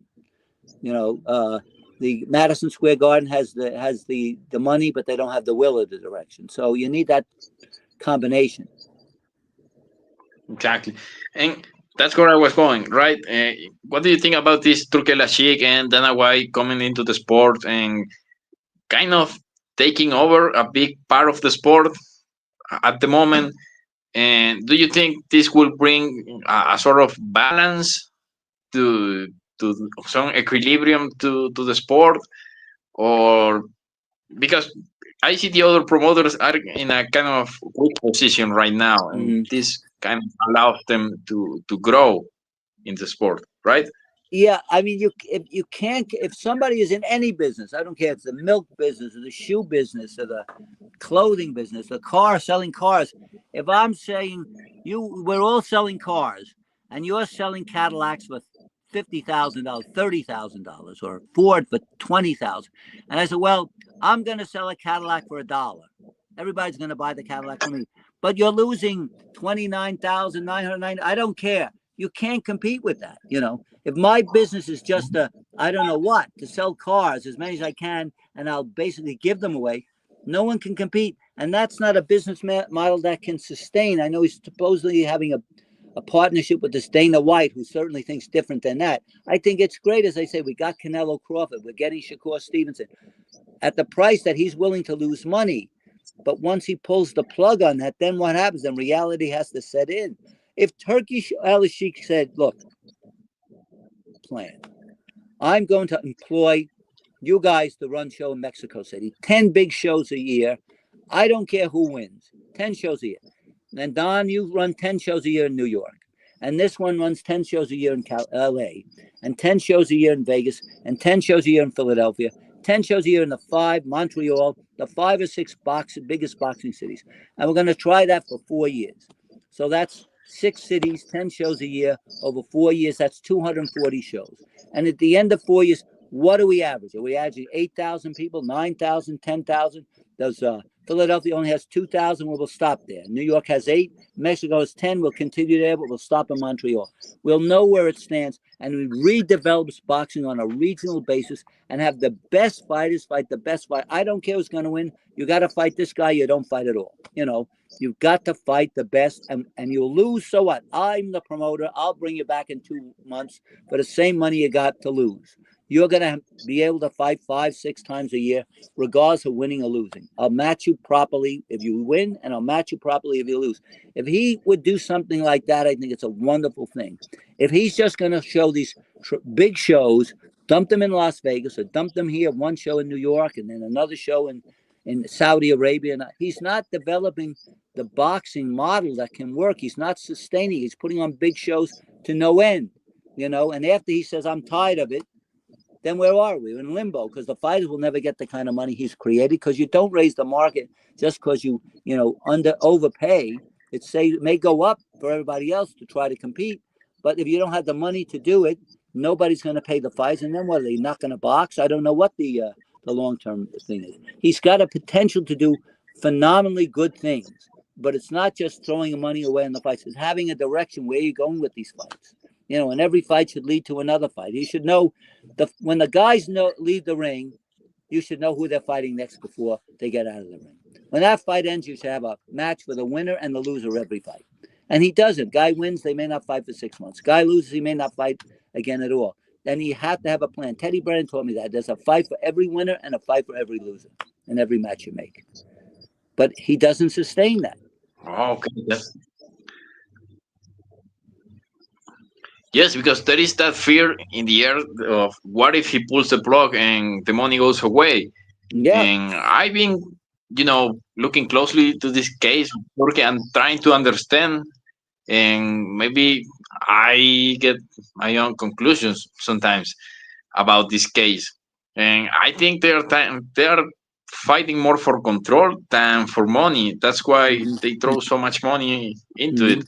And I have the feeling that they are kind of waiting or kind of freezing these fighters, overpaying them, but keeping them on Turkish side. And when they are kind of out of prime and they're kind of going out of market, they have more control because these overpaid fighters won't be there anymore. It may well be. I mean, it's a strange strategy. Again, I don't want, but even if he does that, he still has to have an idea how he's going to promote these fights. You know, you promote fights, not just fighters. So is he going to consolidate in one place? Somebody told me he's going to build an arena in Las Vegas and put all the fights there. That's bad for boxing. That's bad for boxing. I'm not against Las Vegas, that it should have shows, but you can't take the local fighters away from where they're from and box there. You know, look, Canelo and Crawford, it did 70,000, whether they all bought tickets. But that's a fight that could have been held in Los Angeles. They might have drawn 80,000, you know. I mean, that's the largest American and Mexican population outside of Mexico in the world. That's where ordinarily a fight like that would be, and they took it away from there, you know. So I don't know what his plan is. He did a show here in New York in a tennis stadium, a lot of good fights on the card. And he didn't say, all right, we're coming back with another show in 3 months, come back out, and people would have gone. But that was a one-off, and it's gone. So I don't know what his plan is. That's the problem. Like Shakur Stevenson fighting in New York with Tiafoe. Great fight. Who does the winner fight? When is the winner coming back? The fighting in January. Is the winner coming back in May now to fight a bigger fight with Haney or Ryan Garcia? Or what are they doing? Or they're not going to fight for a year and you're going to take them and box them in I don't know where. All right. So yes. Great. Do you think that? Would you agree that taking these fighters away from their home cities could also make weak the opposition, like the competition, like these big promoters like Top Rank or PBC? Could it work as a strategy to weaken the opposition? It may work as a strategy, but again, and then what are you going to do? The other promoters can't promote, and then you're going to pull back because eventually the fighters will say, look, right now, if you have Top Rank offering a fight to Shakur Stevenson and Turk Ali Sheik, and they are saying, we can give you this much and still make 5% profit. Let's say they just want to make 5%. And he says, no, I'm going to lose. I'm going to give you so much. I'm going to double that. I'm going to willing to lose. All right, but when the other promoters are eliminated, then the fighter's going to say, I want this money. He says, I'm not going to pay you. The fighter's mentality is, well, I just won't fight. So they're not going to come back right away and say, I'll fight for 20% of what you were paying me before. You still have to give them the best offer for them to fight. And if it's not based on the amount of money there, it's unsustainable. So I just don't know what the plan is. It can't be. He should plan to build boxing. That at the end of the day, where he puts all the other promoters out of business and that is one thing. But if he doesn't have a product that's getting better, then what's the point? So you can lose more money, even if he drops, the amount of money he's paying them. If he's still not making a profit and he's going to put it in places where they'll draw 2,000 people, he's not going to make money no matter how low he pays the fighters. So I don't know what that's. I don't know anybody in the boxing business who's working for this Turk Ali Sheik. I'll tell you that. Of all the matchmakers I know, and I don't know anybody who he's employed. I don't even know what his organization. Have you guys heard? I don't know who's in his organization. No, I haven't heard much. But what I was looking at the other day was trying to compare what the Saudis have done in other sports, right. And it looks more like a fight for control than money, because look what they did with golf. They took over golf, and they lost a ton of money while doing it, but they really got the most of the sport right now, and also with soccer, football. It's interesting he hasn't tried to do that with American baseball or American football.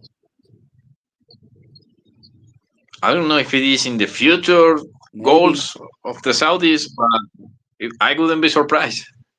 I would, but but look, like in golf, you still have the Masters tournament. He can't recreate that history. He can try to make new history, but the tradition he's not going to take over. He's not going to get over. The British Open will still be played in Britain, Now he can say, I'm going to have my own British Open and pay more people more money. It's possible, but any business, if you're doing this as a hobby or whatever, again, take over. But at the point where it's losing, either he's going to get tired of it or the backers, or you're going to have to start to turn a profit. So we'll see how he sustains. We've had Harold Smith. Don King, as they said, when he came in, he was paying $5 million to Ali and Foreman. That fight lost money because the government of Zaire backed it, but they didn't back it for profit. So those things have happened many times in boxing. The infamous story is Shelby, Montana. That's the metaphor for all of it, where these people in Montana put up $500,000 to pay Jack Dempsey, $300,000 to come to Shelby, Montana, and fight Tom Gibbons, a good fighter. And he, they lost a fortune, and there's stories about how they had to sneak out on train at the night and get the money. So he always had these aberrations, but they don't sustain. He can't sustain. I mean, he can if he has these millions. It's like the guy who just bought that alleged Leonardo da Vinci painting, Salvador Mundi. Some say it's a Da Vinci, some say it's not. He paid $400 million. The Metropolitan Museum of Art wanted the painting. And they said, well, we can put in we don't even know the provenance. Is it a Da Vinci? Is it not? But we'll pay, they were talking about 40, 50 million a billionaire donor was going to put up. But no one could. This guy wants to buy it and put it in a museum in the middle of Saudi Arabia. Can't compete with that. He just wants to do it.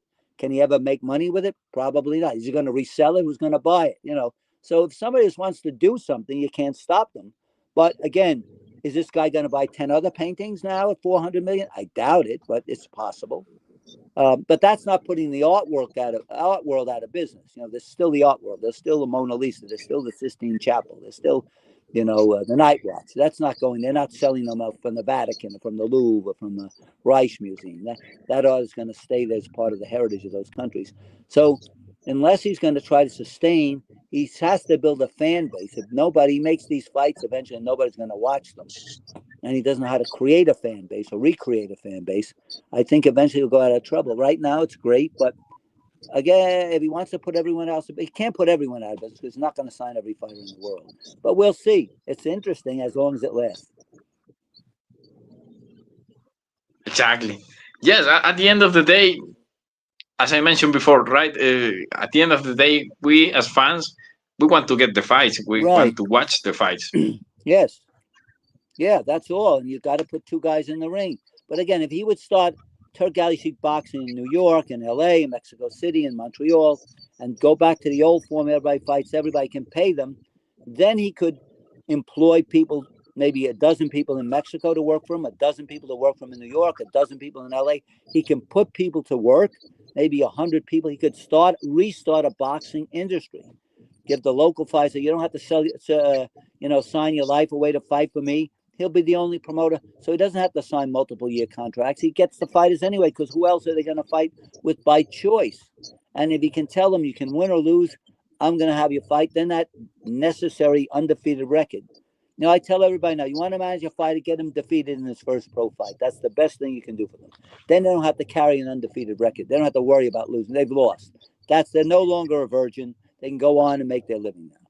And he can do that, and he can sustain, and he can create a boxing industry in 8 or 10 major cities that will help the people there, help the industry, help the people like the matchmakers and the publicists and the marketing people, the journalists, and start that industry like it used to be. That would be good for boxing. And he has enough money to do it right, you know, not to make big fights and they go nowhere. That's the next phase, but he's got to have the right people around him too. Yes, I think he will start doing things right, but first he's gonna gain as much control as he can. Yep. Well, we'll see. You know, let's see. It looks like he's doing that now, so we'll see what happens. I hope he does the right thing. Yeah. Exactly, Don. And we were talking about things we kind of have lost in the way, when things we miss about boxing. It's not the way it was before. What do you miss about boxing that you don't see today? Well, I'll tell you again, I miss, like, I would be able to in New York, and that was the same in Mexico and LA. You could go to the fights almost every week, but even it was once a month. And when I started, I said I met this Malcolm Flash Gordon has a program, and Johnny Boz, who became an agent, Jack Obama. You would see the same people. You'd have a boxing crowd, like if you went to the soccer every Saturday, or football. You start to see the same people. You build up a little camaraderie. You know, there was a culture, I call it, of boxing. As a fan, you go to the boxing gym and watch the great fighters work out. We were fortunate in New York, and you would be in Mexico and LA.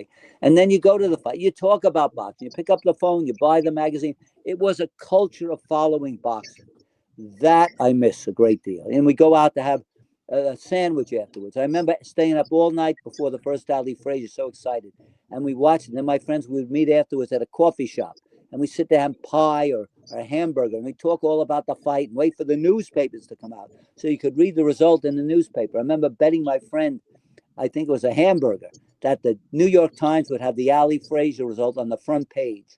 And they didn't come out till like midnight. So we stayed until midnight to wait for the paper, and there they were, the front page story on the New York Times. So that's something, and you meet the same people. And somebody would talk to me. I said, "Did you ever see that guy? Did you ever see Harry Greb?" "Yeah, I saw him fight." "Did you?" Because there'd be a guy there who was in the 50s or 60s. Or did you see Dempsey in person? Did you see Joe Louis? So you'd talk the history. It would be living history.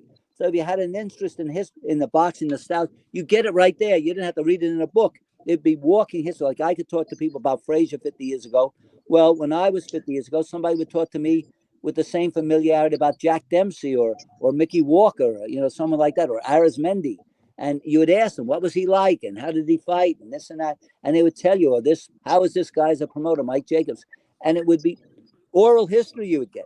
You don't have that anymore. Most 99% of people now only see boxing on TV, because even in the 50s when fights were on TV, you still had the boxing in the big cities. You still had the boxing on a regular basis, and that's been completely lost.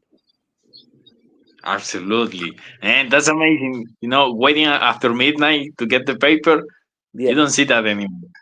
No, you get it instantaneously. You look in your phone, and there it is on YouTube.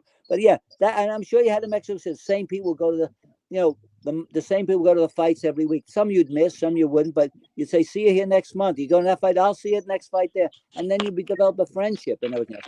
I could not get into the boxing business today as it is today. If I was around now, maybe I'd be working on an internet site, but it'd be so different, so different. Yeah, so different. It's like vaudeville we had years ago. Yeah. And from today's modern era, what would you add to the previous period, that golden age? That's changed, or what's What would you different, rescue from today's boxing? to compare them to, or No. What would you add from today's boxing that could help back in the day? Oh, what could? Well, there's an incredible. Not every era, because of inflation, there's more money, but now there's more money than ever existed. I mean, I'll give you an example. I worked with a fighter, Ryan Rozicki, and he was the #1 in the cruiserweight, and he was to fight Badu Jack. We went to a purse bid. The bid was $300,000. The champ was getting 206, and we were getting 194. And the promoter for Badu Jack, or his manager, said, "Look, I can get Saudi Arabians to put it on. Just wait." I said, "Well, if it doesn't happen, you can come to Canada." So finally, they got them to put it on the semifinal of Canelo and the IBF champion. It was not a good fight. The one he fought right before Crawford. And we went over and said, "All right, we'll give you, but they'll only pay $400,000 for the whole fight." I said, "Okay. Well, we want $300,000. No, come to Canada. We'll give you the 206, and we're not going to go there for 100. Well, what do we do?" I said, "Well, they'll split it, 200 apiece." Okay. So they said, well, after about a week, they said, Badu wants to get the same money at least he got in Canada. That's 206. So I said, "You want us to give up 6,000? Yes. I said, "Oh," I said, "we now get 194. I said, "All right, let them pay the sanction fee, which is 6,000. So we'll at least get back our money on that. And it's 5,000 or $6,000. They came back to us, said, the promoter, Turk Ali Sheikh, they don't want to pay the 6,000 sanction fee. I said, "It's $6,000. It means a lot to us." He said, "They won't pay it." I said, "So now you want us to end up making $184,000? Yes. I said, "Let me ask you this. How much is the main event getting?" He said, $50 million. I said, $50 million. We're getting $189,000, and the main event's getting $50 million, but they can't pay us $5,000 from that $150 million? No. So the disparity between the top and everything else is not 10 to 1, 100 to 1. It's 5,000 to 1. And that's what's insane today. The disparity is too great. And again, I think they only can make that money because you got somebody willing to lose the money on these shows. So that's what's different. Yeah, it'd be wonderful money, but again, the real money still has gone up as well also. So that's increased, I think, a great deal. But in all of the other words, it's worse off because they're not the activity. You don't have the big shows. You don't have the competitive fights. You don't have the non-title fights that can draw big crowds.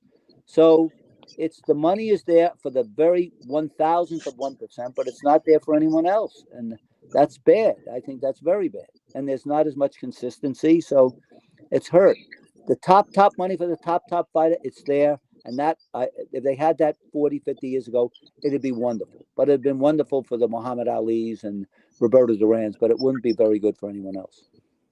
Exactly. And also, do you think that's a very interesting point? Because do you think these huge purses back in the day, do you think the fighters could have adapted to this kind of lazy mentality after getting too well paid? Well, they work Do they have been affected by that? Yeah. Well, I guess anybody gets spoiled, but again, because you don't earn a title fight today. If you're a good amateur, you are manipulated into a world title fight. Then you weren't. You had to stand up. A lot of people criticize Rocky Marciano. So, he put a lot of bums in this and that. I said, well, look, he had 49 fights, and he won every fight he ever had. There weren't any draws, no split decision, technical draws, no draws on the scorecards. He won now that wasn't done by design. They, yes, try to match him properly. But I guarantee when he turned pro with his first group of management and then with Al Weil, the intent was not, every manager wants their fighter to be undefeated. But he stood up. He had a close decision with a fighter that he fought from Boston a couple of times. And one was a split decision. That one vote would have changed it the other way, could have been a draw. One vote would have rolled in the stars. So he got some close decisions. But if it had lost, it would not have been the end of his career. So he got some luck behind it, but also the luck that he was able to sustain and stand up and beat all of these fighters, 43 fighters before he fought for the world title. That's pretty remarkable, and that he was able to, win the 6 fights as he was when he was world champion. So it was by accident that he did that.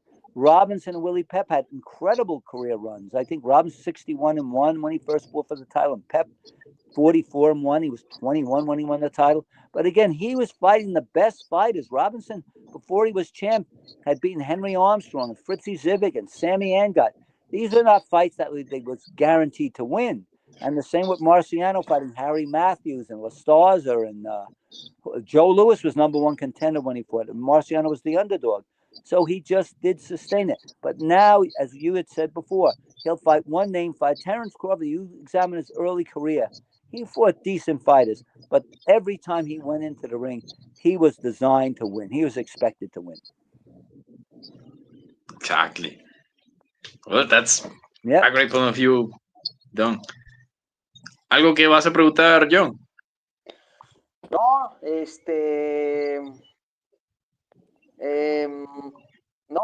I delight to listen to Don Majeski. Here in Mexico, they don't know much about the story, and that's a shame. So there you have. Thank you. It's a pleasure. It's a pleasure. Mexico has been my life all through. About Rafael Mendoza was a great friend, and my life really in boxing, because at Oliveras Rose, the first story I ever wrote, has been entwined with Mexico. And Jose Suleiman, as you know, and his son Mauricio. Jose is probably my best friend, and they've done things for me that beyond I could ever expect. They've treated me like family, and everybody in Mexico. It's been wonderful. Victor Cota, so many people there. My stories, go so long, and my association with Mexico, it's part of my heart. Really, it's wonderful. Victor Cota is a great story in boxing. Yes, he is. Yeah. And they tell me he's living in Dubai now. Unbelievable. Yeah. So, and is that 90 años, 90 years old now? Is he? Yeah. Wonderful. Sí. Wonderful. Fantastic. Yeah. What's your opinion of the Black Mother is Wrong? Esa Charles, Lloyd Marshall, Cocoa Kid, Charlie Borley, Jack Chase. Oh, yes. Great fighters. Yeah. Look, all of those guys, Burley, and they should have gotten title fights, and Lloyd Marshall, Jimmy Bivens, like you said, Chase, Jack McVeigh, Holly Mims. They were wonderful, wonderful fights. A lot of it, again, yes, there was a racial component, but a lot of that component was that they weren't great attractions. They were great technicians. They were great fighters in terms of that.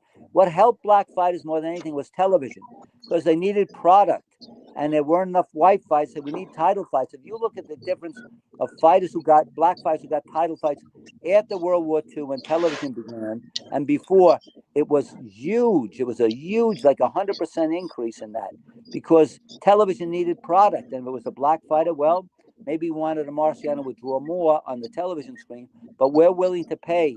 If you're not drawing at the gate, we'll make up the difference here so you can be of any race and get a chance. But yes, they were, look, all of them, Holman Williams is in the Hall of Fame. Charlie Burley's in the Hall of Fame. Tiger Jack Fox is in the Hall of Fame. Lloyd Marshall's in the Hall of Fame. Jimmy Bivens in the Hall of Fame. So hopefully we made up for a lot of that. The compensation, they didn't win world titles, but they got in the Hall of Fame. And they were really deserving. All of them would have been world champions today, probably multiple divisions. And probably all of them could have beaten Terence Crawford and Canelo. Yeah. What do you think that on channel we are releasing videos of Black Model Raw so that Hispanic people know about their what do you think about this group? The book. Oh, great. Yes, it exposed so many. And there's another book, Shadow Boxing, because there was a great fighter, Harry Smith, I vote for the Hall of Fame every year from the 1930s. They call him the Harlem Thunderbolt. And he was a terrific fighter that never got an opportunity to box for the world title. No, and remember, these guys would fight 5 and 10 times. Holman Williams would fight Charlie Burley. Burley, he beat Archie Moore. And then Jimmy Bivens beat Burley. So again, they were the old school. They would fight one another. Ezra Charles he did become a champ, but he was probably the greatest. And Archie Moore in that group, he turned pro in 1936, and he didn't fight for the world title in 1952. Just that he outlasted all those other guys. His determination, and then after he won the title, he fought for another decade. So just remarkable. But yeah, these were great fights. I mean, they were sort of like, a lot of American fans don't know Kid Azteca or Arizmendi or Casanova because they weren't universally recognized as world champions, but they were great fighters. Very few fighters became world champion in those days. You had only 8 to 10 divisions. You had tens of thousands of fighters. And if you weren't lucky enough to just be in the right place at the right time, you wouldn't get a shot at the title. Yeah. All right, Don. And now that you mention Charlie Burley, I think he was a very underrated fighter. Yes. Back in his time, right? What do you think about underrated fighters today? And who would you name? Who would you mention in this category? It's so hard because underrated. Everybody's a world champ. So if you win a world title, are you underrated? I'd have to think about it. It's hard because that's like saying, who is a deserving fighter? Like you say with a Burley. Wow, he's better than the champ. If he fought Solly Krieger, he'd beat him. If he boxed, Babe Briscoe, he'd beat him. If he boxed Ben Jebby, he'd beat him. But now, if you're that good, you're going to be a champ. So it's hard to say that under somebody who's deserving of a fight, who doesn't get, or maybe a champion who's better than people are giving him credit for. I'd have to think because all of those fighters are either a champion of the world or they're getting their opportunity. There's not guys who don't get an opportunity today. So that has helped boxers. But you'd have to give me a minute to think about that. Who's an underrated? Well, I mean, Usyk is an outstanding fighter. I don't know because he's not a puncher, but he doesn't get a lot of, again, Americans don't like to give anybody credit unless they're an American. But because he's not what the perception of a heavyweight is, a big, brawny guy who throws a lot of, knocks you out with one punch. But I think he's an outstanding fighter, and again, he's consolidated the title. He's just not, again, a knockout puncher, so that probably detracts from being a heavyweight. But he's shown that a smaller fighter still can beat the bigger guys if he's got enough skill, which is something surprising to a lot of people. Exactly. What do you think about Rigondeaux? Would he be an underrated fighter? Rigondeaux, again, underrated because I think a lot of the public may not know him, the general public. So maybe with the general public, he might be. I think for the hardcore people in the industry, he may not be, But I would say he is because the general public is not that aware of him. The public at large, of his accomplishments.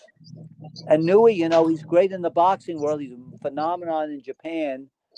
In the West, yes, the hardcore, but does the average person, a person who's not in boxing per se, would they know who he is?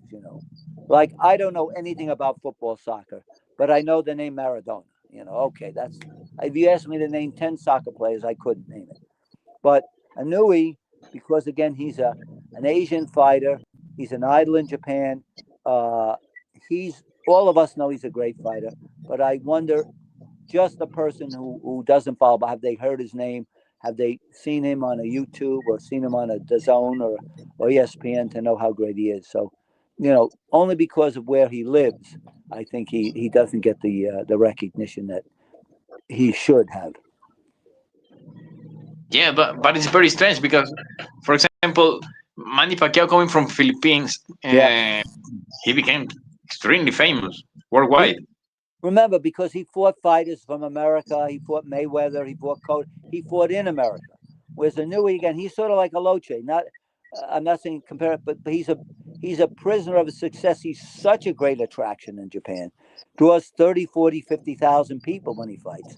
That he couldn't make that money coming here because he doesn't have an opponent that could draw equal to him. That's the problem again. We in North America are not developing the boxers to fight these great international stars. There, look, in terms of Usyk, I mentioned him first. There's no American heavyweight. There's no new U.S. heavyweight that means anything. So we're not getting to see Usyk at his greatest fighting in America. Whereas, again, if you had a great European fight, they would have to eventually come to the States to show what they are. Now they don't. Now Usyk can fight in England. There's no fight, no one. So that hurts his career because he's got no competition that's even close to his ability in this country. So that hurts. That's I think that hurts point. it to a great deal.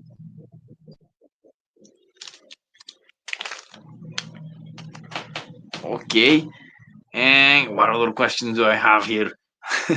I don't know. ¿Tienes otra pregunta, John? Sí, le voy a preguntar aquí de nuestro público. A ver, aquí dice, all right, do you think Roberto Duran is the best lightweight or should the analysis signs Luan Bell, Sam Young, Ike Williams, Sammy Mandel, Canzoneri, Benny Leonard, have also been there? I think, well, that comes up a lot. I think Duran, I think Benny Leonard at lightweight, remember, he primarily just fought as a lightweight, is a greater lightweight than Duran was a lightweight because he had better competition. But I think overall, Duran is a greater fighter than Benny Leonard, greater pound for pound fighter because he accomplished more of other weight classes, whereas Benny Leonard fought exclusively in one single division. A little like Willie Pep. He's a great featherweight. If he were to fight Duran, I would think Duran would beat him because he's just a naturally bigger man. But he's right. Look, when you get somebody in BoxRec told me there have been 800 to 900,000 professional fighters in the history of boxing. If you get up there and you're the top 4 or 5 or 6, you mentioned Canzoneri, Ike Williams, there's a great fighter, Packy McFarland, Joe Gans, Leonard. If you're compared with the top 5 or 6 out of 150,000 lightweights, man, you are in the elite company. And in that level, any great fighter could have beaten any other great fighter on a given night. So I think he was. He's undefeated champion. He lost in one fight with De Jesus. He reversed that twice by knockout. Unfortunately, it's a little like Bob Foster. He didn't have the great opposition to fight. He was so much better than the opposition. It was hard to gauge him. He fought De Jesus, an outstanding fighter.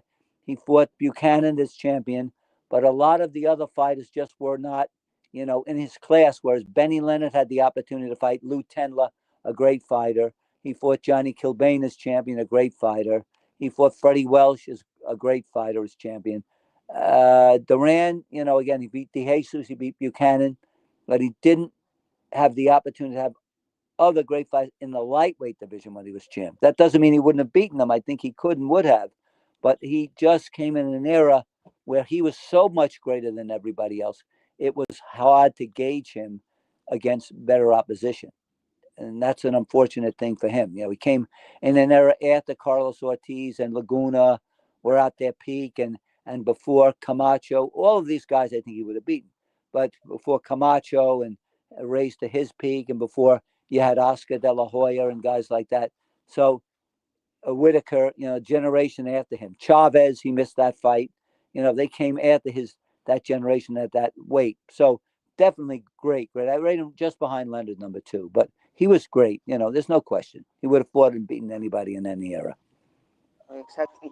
Do you consider the period from 1920 to 1915 to have been the best era? They fought any more complicated era. They had more fights, perhaps better quality boxer, better technique. Yeah, I think, you know, the 1910s, it's hard because they had all these no decision fights and it's hard to see who really won. I mean, they were actual decisions. The newspapers would write them and they gave an objective opinion most of the time. You could see, if you read the newspaper accounts, you were reading the account of a fight. It wasn't like it was an exhibition. But when the 20s started and a regular decision was given by an objective or a supposedly objective panel, there until I think the mid 1970s, you probably had a different boxing, and then it changed in the mid 80s. So between about 19 fighters were developed about 1915 and about 1984. I think that was the greatest era because again we still had fighters had to earn their way. They weren't paid an abstract purse by television that put on a value of some fighter against another, not based on how much they could draw, how popular they were, just because they could give out that money.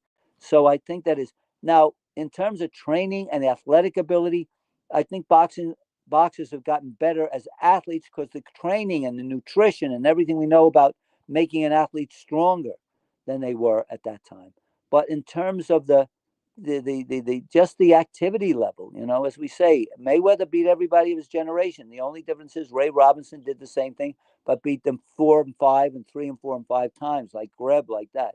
So the combination of the quality and the quantity was much greater in those days. We have the quality, but it's not the quantity has gone down so far. So you win one big fight and that's it. Like I say, Canelo and Crawford. He's won that great fight. Where's the next one? There won't be 3 Canelo Crawford fights. You know, there'll be one. And Mayweather beat De La Hoya. There was no rematch. Mayweather beat Pacquiao. No rematch. Mayweather beat Cotto. No rematch. I did it. I showed it. I don't have to prove myself again. So it's a little harder to sustain it. But athletically, yeah, he's as good as anybody. Pacquiao the same. Crawford the same. But would they be able to sustain having that amount of fights? A guy who fought 100 times could certainly fight Optimum 20, 30 times. That's no problem. Go the other way. Same thing. Could a fighter who fought 25 rounds fight a 12-round fight? Yes. Could the 12 rounder go to 25 rounds? That is a different story.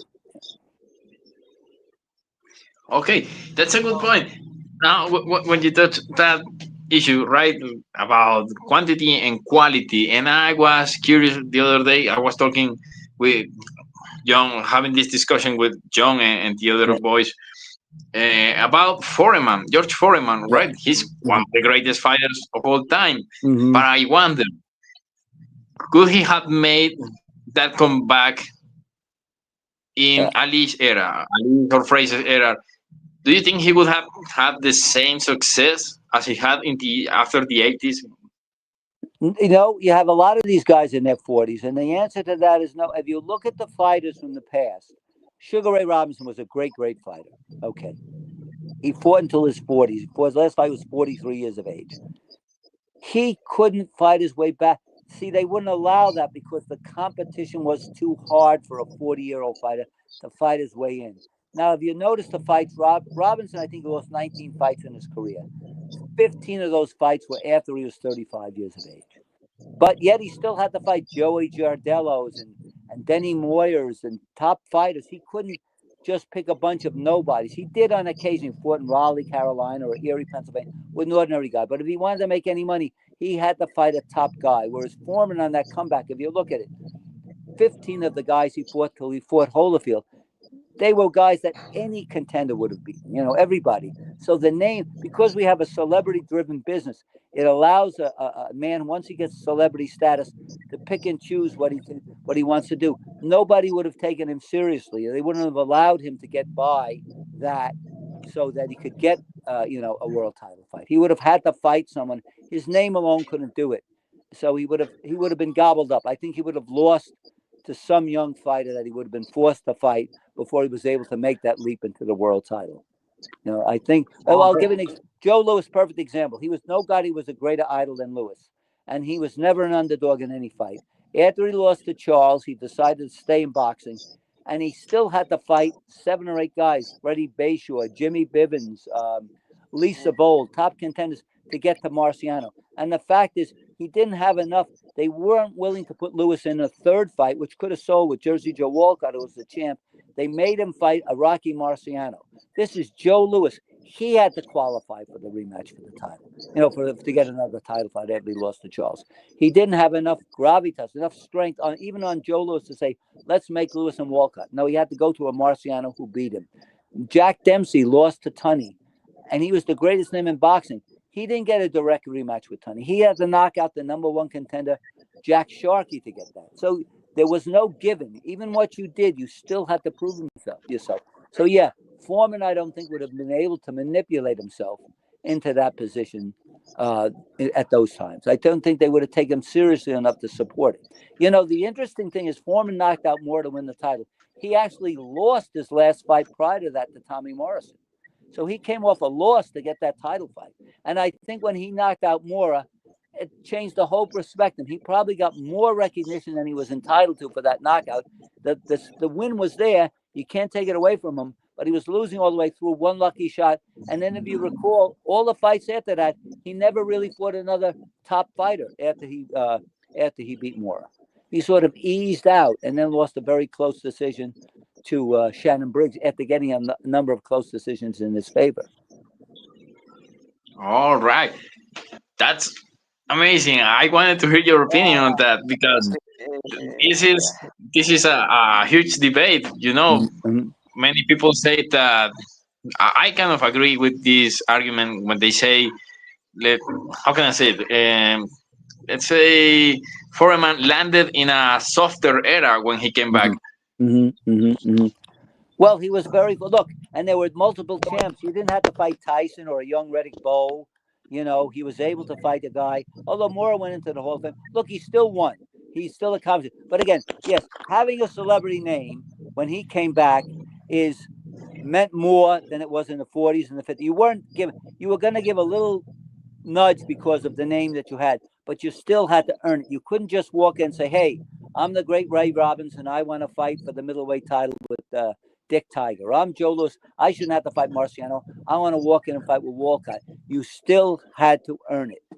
Even Saldivar, great fighter, when he made the comeback, who did he beat? He had to beat Jose Legras before walking back into the title.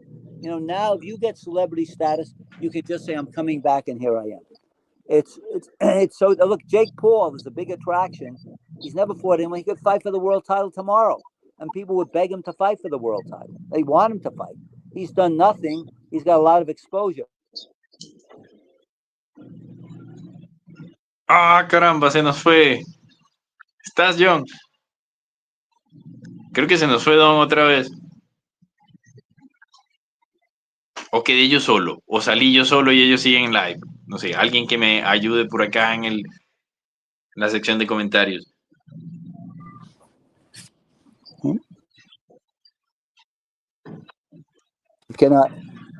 I'm back on. So yeah, he came in that era where if you made a big enough name of yourself, you can walk back in and you don't have to do the things. Although, look, he still had to win. He still won about 15 fights up until that. He got the Holyfield fight first. He lost. To his credit, he came back and fought again. So he did a little bit more than just, throw one lucky punch. But I think the nature of celebrity had made it possible for George Foreman to come back and do what he did. Thank you, Don. Thank you for your opinion on this topic because I was very curious about your opinion on this. Mm-hmm. Yeah, no, I give him all the credit, but yeah, he was able to do it. And, I look, if Canelo retired and came back in 5 years, he probably could walk right into a world title fight if he wanted to. All right. John, ¿sigues con nosotros? I think we lost again. I hope you've gotten enough out of me. I thank you so much for the opportunity to speak to me. And any time you want to, if you have the thank you so much, Don, because the patience to put up with it, I'd be happy to come on your show. And it's great, wonderful to talk to two people who are so enthusiastic, and you can see they really love boxing. And we all, that's why we want it to be successful. And hope Turk Ali Sheikh can sustain, and I hope other promoters can come up as well.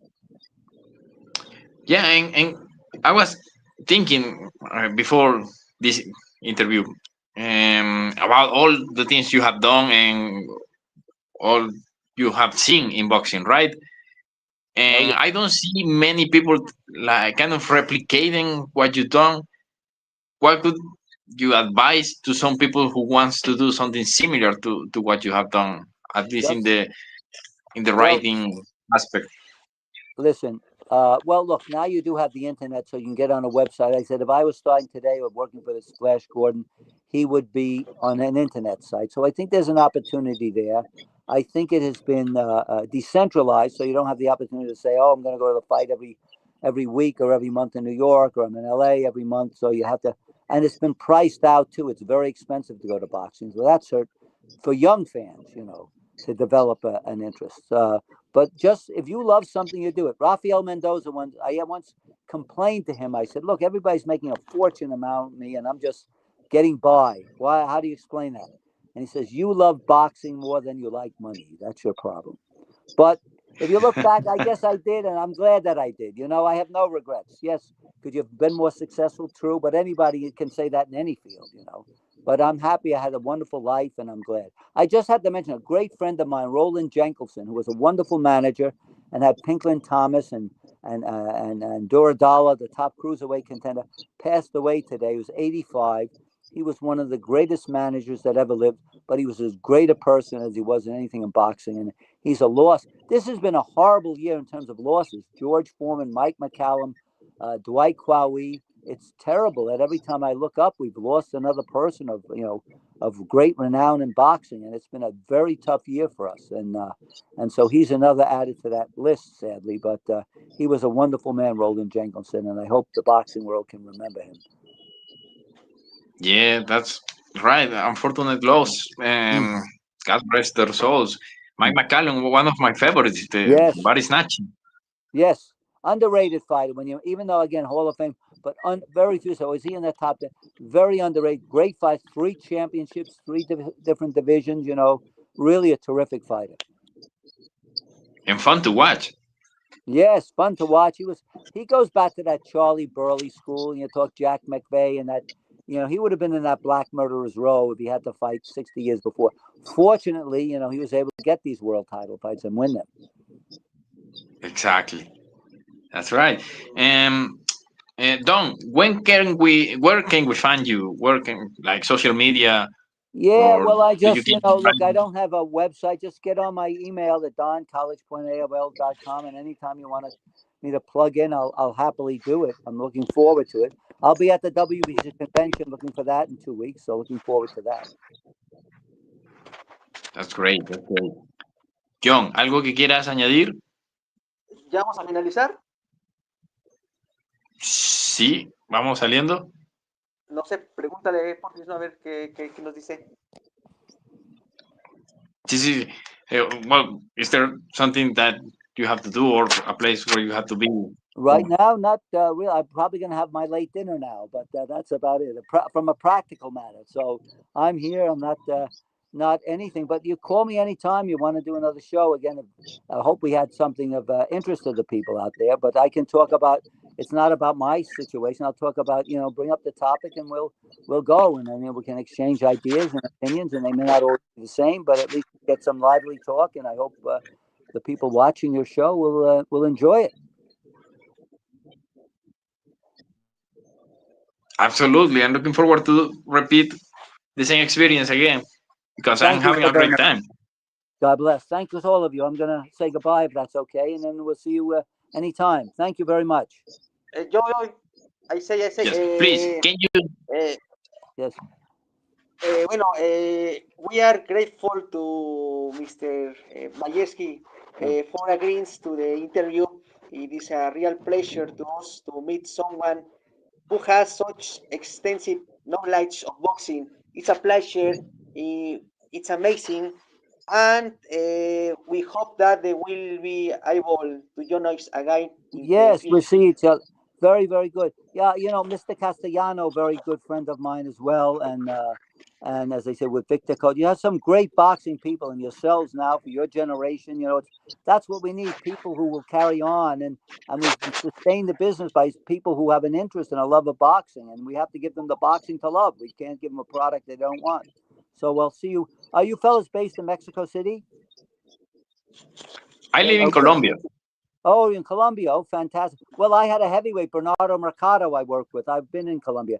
he had a great punch, but he didn't have a big heart. But he could have been something. He was a really a great potential. Anyway, look, and Rodrigo Valdez was a good friend of mine. I'm sorry to see he passed away. I'm glad to see he got in the Hall of Fame last year. Another terrific fighter. All right. Yeah. Oh, before I let you go, I had this question right here. I wrote down this question, right? About what do you think that happened when Ken Norton lost to Jose Luis Garcia, this Venezuelan who gave him his first loss? Yeah. Well, I think he was the first guy to show that Ken Norton didn't have the best chance. No, I was in the corner when Norton fought Shavers. And we looked over, and I was sitting next to Bill Daly, and I turned to him. I was not trying to be precocious or presumptuous. I said, 1 round. I said, what do you mean? I said, the look in Norton's eye, there was a look of fear you could see. And Shavers knocked him out in 1 round. And Garcia, when he knocked him out, I think that was in the Olympic Auditorium. There was just something that Norton with punches, Garcia, Foreman, Shavers, you could just, if you caught his number, you could stop him. He was great with guys who weren't punches. Like he gave a great fight to Jimmy Young and Larry Holmes. But if you had that power, and eventually Cooney in his second to last fight, I believe, he showed that. And Garcia was a guy who was managed by Willie Ketchum. And everybody thought he had great potential. I just don't. What became he lost a major fight. Who was the one that defeated him? I think he lost in the rematch after that. Okay. Yeah, I think Norton knocked him out in 6 rounds, I think. Oh, okay. But yeah, there were thoughts he was going to be something. But yeah, he just dropped. I think that opened the eyes of all these other contenders. Hey, if you hit Ken Norton on the chin, you can beat him. And I think Norton just had some inherent fear of punches, because the only fights he really lost clearly were these, great knockout punches. Ali couldn't intimidate him, and we said Holmes, Jimmy Young, he could stand right up to them. But if you had punch, yeah. Is Garcia still with us, or has he passed away? I haven't heard of him. Yeah. In all of time. I'm gonna think, because I don't really know. Yes, but Colombia has had some terrific fighters. Well, all right, look, I'm going to go if you don't mind. I do have to do a few things around my home. It's been wonderful, and all the time you gave me, my God. But call anytime. You'll have my numbers, and email, text me, whatever you want to do, and be happy to get with you, and look forward to seeing you guys in person. Thank you. All right. Thank you, Don. Thank you so much. Bye-bye. Bye. Bien. Bueno, qué buena experiencia. Señores, acá haciendo historia en pulso boxístico con el gran Don Majeski, uno de los más grandes y posiblemente el último gran historiador de boxeo. Y muy agradecido contigo, John, por esta oportunidad. También te rifaste consiguiendo el contacto con Don Majeski. Sí, bueno, es para nosotros, ¿no? Más que nada para darnos difusión y para que todos saquemos ese potencial que tenemos, y sobre todo, pues, nos visibilicemos, ¿no? Trayendo ese tipo de invitados, Don Ebro, los de la casaca, Manny Robles, todos los que hemos tenido, pues nos ha ayudado mucho también a crecer en el canal, y también para con ustedes, con el público. Exacto. Y no me rifé, yo ahí nada más entiendo un poco, pero dije, voy a poner a prueba, tengo que empezarme a acostumbrar para posteriores entrevistas de este tipo, pero tú eres el máster, yo soy un novato, yo apenas... No, lo hiciste buenísimo, te felicito, lo hiciste buenísimo. Y algo importante aquí para la gente, para nuestra audiencia, vean lo que hacemos, hasta cambiamos de idioma y buscamos gente más arriba en el norte, en el mero corazón del boxeo estadounidense, para traerles contenido a ustedes. Así que agradecido con quienes nos ven, y compartan, dejen el like. Dejen like, muchachos. Este contenido de Don Majeski es la primera vez que lo traemos en habla hispana, O sea, nadie lo había traído anteriormente. Posiblemente creo que el dominicano de Broadway Joel también lo entrevistó. ¿Lo tuvo? Pero nadie, o sea, sí, él también lo entrevistó, el dominicano, el de su canal. Y si se da la oportunidad, no voy a dudar en traerlo otra vez, porque me encantó la conversación, de verdad. Cada pregunta era un capítulo de historia nuevo. Claro. Me encantó la experiencia. yo lo vi gustoso, lo vi contento de hablar, casi 3 horas nos aventamos, lo vi bastante contento, bastante feliz, no sé cuál fue tu impresión o tú cómo lo viste, Eudes. Sí, sí, sí. Sí, sí, claro, lo vi complacido también porque digamos que vio el interés de nosotros, ¿cierto? No fueron como preguntas genéricas, ¿cierto? Y como que una pregunta llevaba a la otra, también las preguntas que tú formulaste, preguntas muy interesantes que estoy seguro que en otros canales no se le ha preguntado tanto. Entonces, de verdad, fue una excelente experiencia, espero repetirla, no solo con Don Majeski, sino que también vamos a intentar conseguir otros invitados de habla Claro, inglesa, digamos. exactamente, así vamos a traer invitados. Y ahí está el máster Eudes, para que se rife. Bueno, mi inglés no es el mejor, el más perfecto, pero digamos que me logré defender hoy. No, pero hombre, yo estaba peor, yo estaba en blanco porque no sabía cómo hilar la conversación, entonces yo nada más preparé mis preguntas y con eso dije, espero que no me pregunte, ¿no? Pero ahí está, No, tenemos la no, lucha. pero hubo un momento donde él te respondió y tú le devolviste también, entonces lo hiciste excelente, te felicito. Y bueno, aquí Ay, un saludo a Rodolfo Op, que estuvo con nosotros, Esqueda O, Rayo de la Santa Liga, Luis Ríos, Nes Ríos, y ¿quién más estuvo por acá, muchachos? Mil ese, bendiciones, muchas gracias a los que nos Ezequiel contaron. también estuvo, Ezequiel.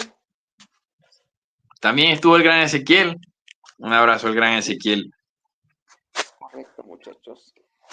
Pues y todos los que nada nos más estén acompañaron. preparados para las siguientes sorpresas. Vamos a tener posiblemente a Jimmy Lennon Jr., que es probable, este muchacho. Oh, Así que, y otros más, hay otros que más. De habla inglesa, ¿eh?